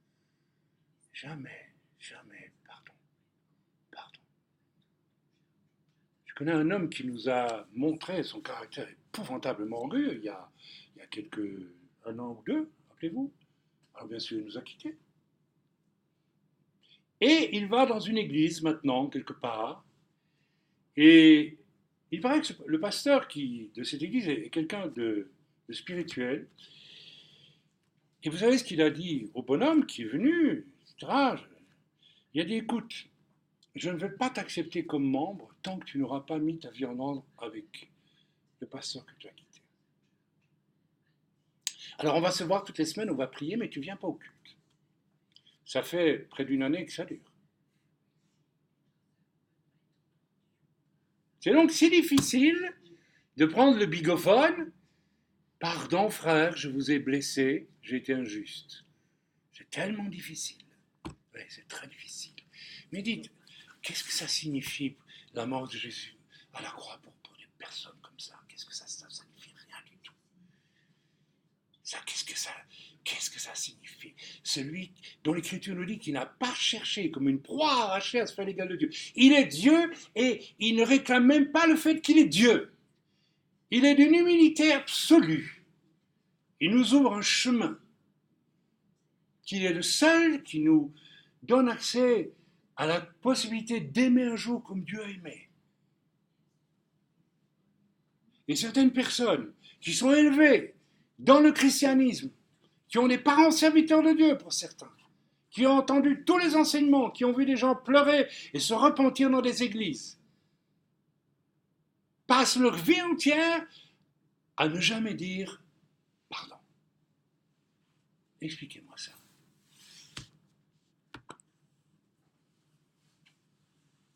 Ça veut dire que le pire ennemi, parfois, du véritable christianisme, c'est la religion chrétienne elle-même. Ouais. Le pire ennemi de Dieu, c'est parfois le judaïsme lui-même. Oui, je vais jusque-là, bien sûr, bien sûr, bien sûr. Quand l'homme se prend pour Dieu, parce qu'il est là le problème. Je suis quelqu'un d'extraordinaire, donc moi, vous connaissez ce discours du diable qui ronge là dans le cœur, tu vas quand même pas demander pardon. Comme a dit un homme un jour qui m'avait offensé, mais scandaleuse. Il allait dire à un diacre, tu ne t'imagines tout de même pas, je vais me traîner aux pieds de... On ne te demande pas de te traîner aux pieds. On te demande de demander pardon. On ne te demande rien d'ailleurs. On ne te demande même rien. Ton devoir est de demander pardon. Tu as offensé. Vous savez, quand j'étais en Ukraine, j'ai senti se lever une muraille devant moi. Vous voulez dire, nous avons une sœur ukrainienne avec nous. Mais j'ai compris quand j'ai vu cette Jézabel qui s'est levée devant moi pour dire ce que j'ai reçu, tu n'as pas le droit de le mettre en doute, alors que c'était faux. Alors que ma femme avait été atteinte à cause du combat spirituel qu'on a mené là-bas, vous le savez très bien, d'un cancer, qui était une conséquence. Et cette personne me dit avoir reçu de Dieu, tu dois dire à ta femme qu'elle manque de foi pour sa guérison. Je dis, écoute,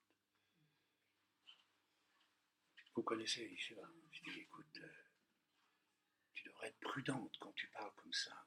Déjà, il y a une souffrance. En plus, c'est faux ce que tu dis. Si c'était vrai, je te dirais merci. Et je le dirais à ma femme. Mais ma femme, c'est une femme de foi. Elle me dira non. Tu as intérêt à prendre au sérieux que je l'ai reçu de Dieu. Comme ça. Chez nous, une personne, homme ou femme, agirait comme ça.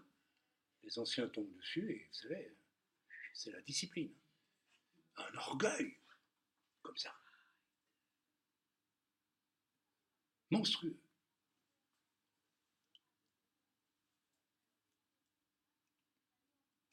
Il faut prier, hein. Il faut prier parce que l'Église, il y a un orgueil.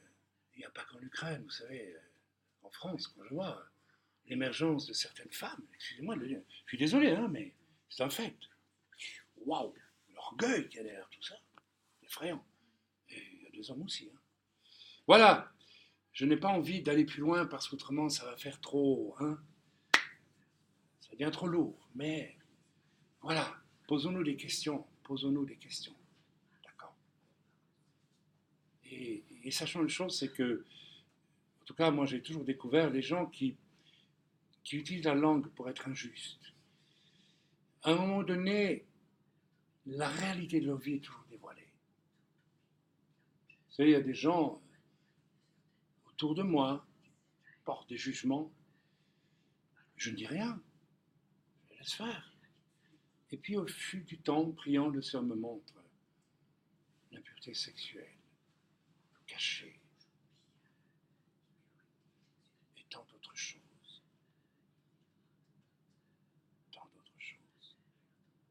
Alors si Dieu me le montre à moi, qui prie, combien plus Dieu le voit. Alors faites attention, faisons attention. Usons de paroles entre nous, de paroles douces, de paroles aimables. Ayons de l'humour, pourquoi pas. Soyons simples. Essayons de ne pas en jeter plein la vue aux autres.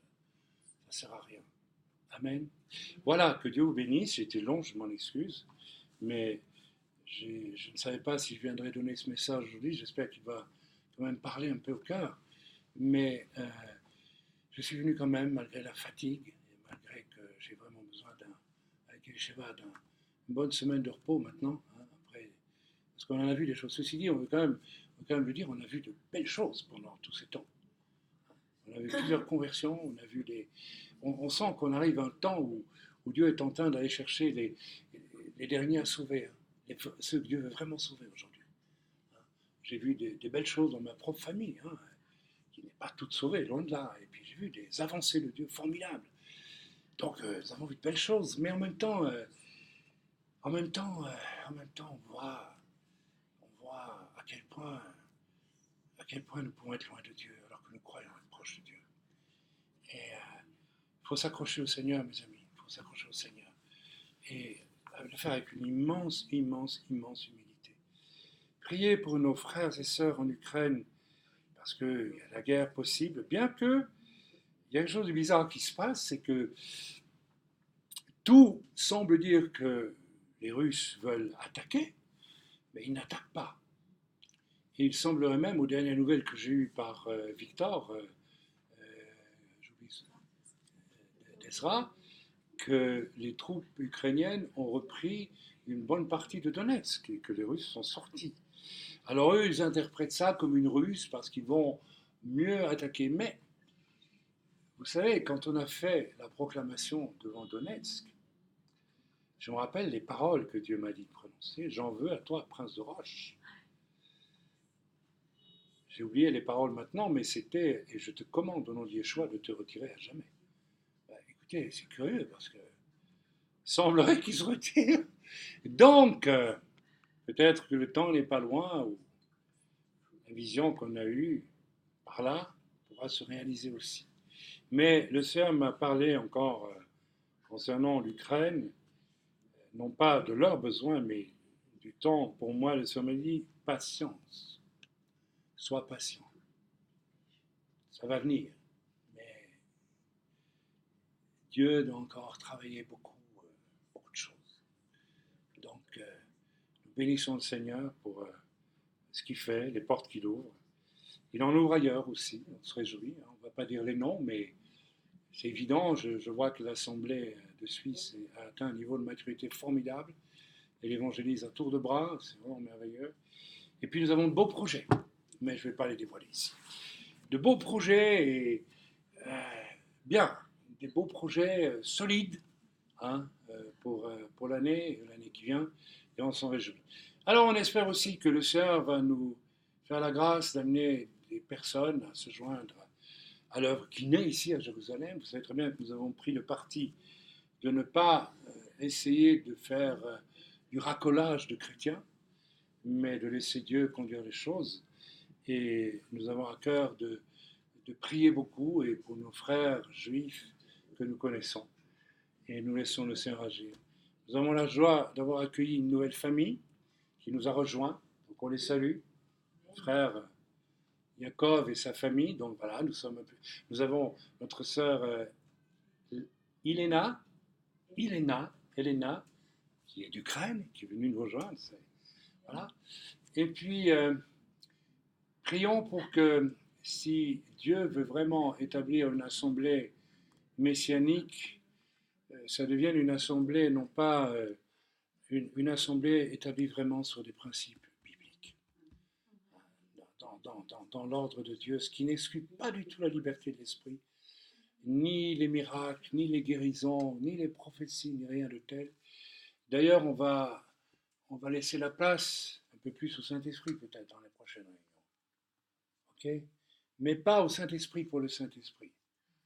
Je peux vous dire que dans certains milieux charismatiques actuels, il y a des choses de Dieu dans les manifestations de l'Esprit, Mais à un moment donné, comme il y a un refus de ce que Dieu veut pour construire l'Église, c'est du faux Saint-Esprit qui vient, des fausses prophéties, des trucs fausses.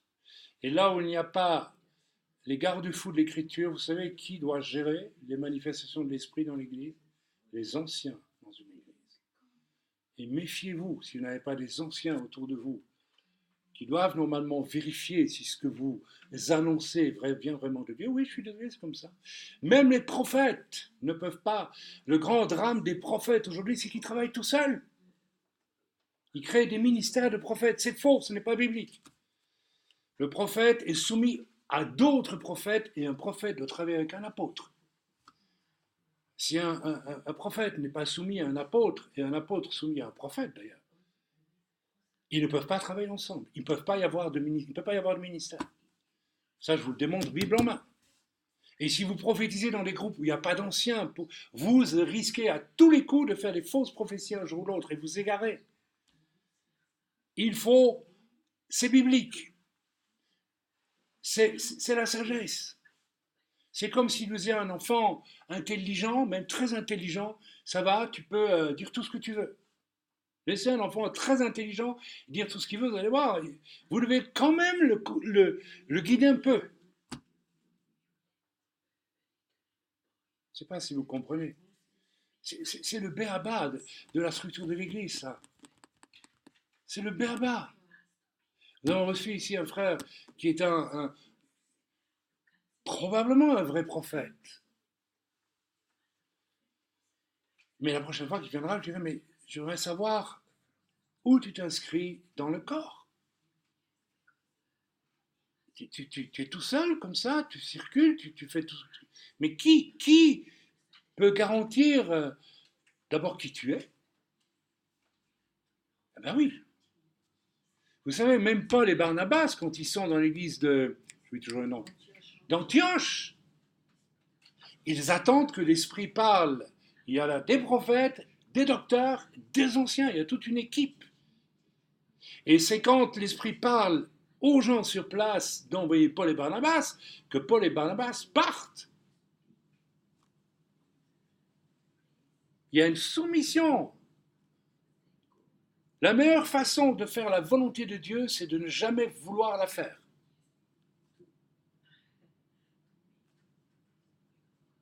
Écoutez bien ce que je vous dis. De dire je fais rien. Le frère Valérie Alimov m'a demandé le dernier jour, on s'est vu, mais comment tu fais toi pour entendre? Parce que je vois bien que tu t'agites pas beaucoup, tu es calme, que notre brave frère, il cherche beaucoup. Comment tu fais pour entendre la voix? J'ai dit, moi, je fais rien du tout. Je fais Shabbat tout le temps. J'ai pas de projet. Ah, t'as pas de projet? Non, j'ai jamais de projet. Et quand Dieu vient de moi, il fait drin drin. Je fais ça. Ah, d'accord, c'est bien. Puis je réunis tout le monde, on prie et on fait. Mais je ne mets jamais en avant aucun projet d'aucune sorte. Vous l'avez vérifié, ça. Ça ne sert à rien. Tu peux t'énerver, tu peux bouger tant que tu veux, tu peux vouloir. Blablabla. Il y a aujourd'hui des millions de chrétiens qui courent partout à la recherche de projets, de machins, de choses, et finalement ils font rien. Mais reste où tu es, ne bouge pas, sois calme. Si tu as vraiment une relation avec Dieu, quand Dieu aura besoin de toi, il va sonner sur la sonnette. Il va pousser sur le bouton. Tu n'as pas besoin de chercher. C'est nous qui sommes au service de Dieu, ce n'est pas Dieu qui est à notre service. Amen. Donc, il avait l'air étonné, mon cher frère, que j'aime beaucoup. Je dis, mais dépose un peu tous tes fardeaux. C'est dans le calme et la confiance que sera votre force, et pas dans l'agitation. Comment est-ce que je réagis en face d'un problème? Je parle, je trouve des explications psychologiques. Tais-toi. Tais-toi, tout ce que tu racontes est faux. Vous savez, j'ai fait de la relation d'aide comme pasteur pendant 30 ans, plus de 30 ans maintenant. Dès que les gens viennent chez vous, ils vous expliquent leurs problèmes. La première chose que Dieu me dit à tous les coups, c'est faux. Donc il me dit, ça me dit, tu les écoutes, mais tu attends un petit peu. Il faut bien qu'ils causent. Et puis pendant qu'ils causent, ça me montre les vrais problèmes. Voilà, voilà, tu as trompé ton mari, tu as fait ça, tu as fait ça. Je vois tout le plan, hein, tout. Parole de connaissance, c'est un don de l'esprit. Hein. Alors comme le Seigneur ne me dit pas de le rentrer dans l'art tout de suite, j'utilise la sagesse, j'attends. Et puis quand ils ont fini de dire, voilà, vous savez, je me rappelle, vous savez, les deux piliers, hein, le péché sexuel et le péché occulte. Il y a des gens qui viennent devant vous, et puis ils vont les regarder, vous lisez comme dans un livre ouvert tout ce qu'ils ont fait. Ça se voit rien que sur leur figure. Ah mais moi j'ai jamais rien fait frère, hein. Je dis pourquoi vous venez me trouver alors, pas de problème. Et puis après une demi-heure, on a une liste comme ça, vous savez, de choses qu'ils ont faites. Vous n'imaginez pas à quel point l'orgueil humain est capable de, de camoufler la réalité. À quel point nous sommes capables de nous mentir, de nous voiler. Parce que nous sommes sous l'influence du diable qui ne veut absolument pas que les choses viennent à la lumière. Parce que si elles viennent à la lumière, elles sont confessées, elles sont pardonnées. Et le diable n'a plus d'emprise sur nous. Amis chrétiens, beaucoup d'entre vous, le diable fait ce qu'il veut avec vous parce que vous ne savez pas crever cet abcès de l'orgueil en vous qui vous permettrait d'être libéré de votre vie de péché et d'échapper au diable une fois pour toutes. Dieu n'attend qu'une chose, c'est de vous entendre confesser vos fautes afin qu'il puisse vous pardonner. Il n'attend que ça, Dieu. Essayez de comprendre une fois pour toutes. Pourquoi est-ce que je repars dans un message? C'est tellement important, c'est tellement évident. Amen. Que Dieu soit loué, que Dieu soit béni. Et puis, essayons de nous mettre à nu devant Dieu. Et essayons de ne plus chercher. Vous savez, je reçois parfois tellement de mails de gens qui demandent de l'aide et puis finalement, au fond, on devrait pas leur dire, mais vous avez demandé à Dieu, pourquoi vous avez tous ces problèmes? Est-ce que vous avez déjà demandé pourquoi vous avez tous ces problèmes? Vous demandez sans arrêt de l'aide, vous demandez qu'on règle tous vos problèmes, mais c'est vous qui créez vos problèmes.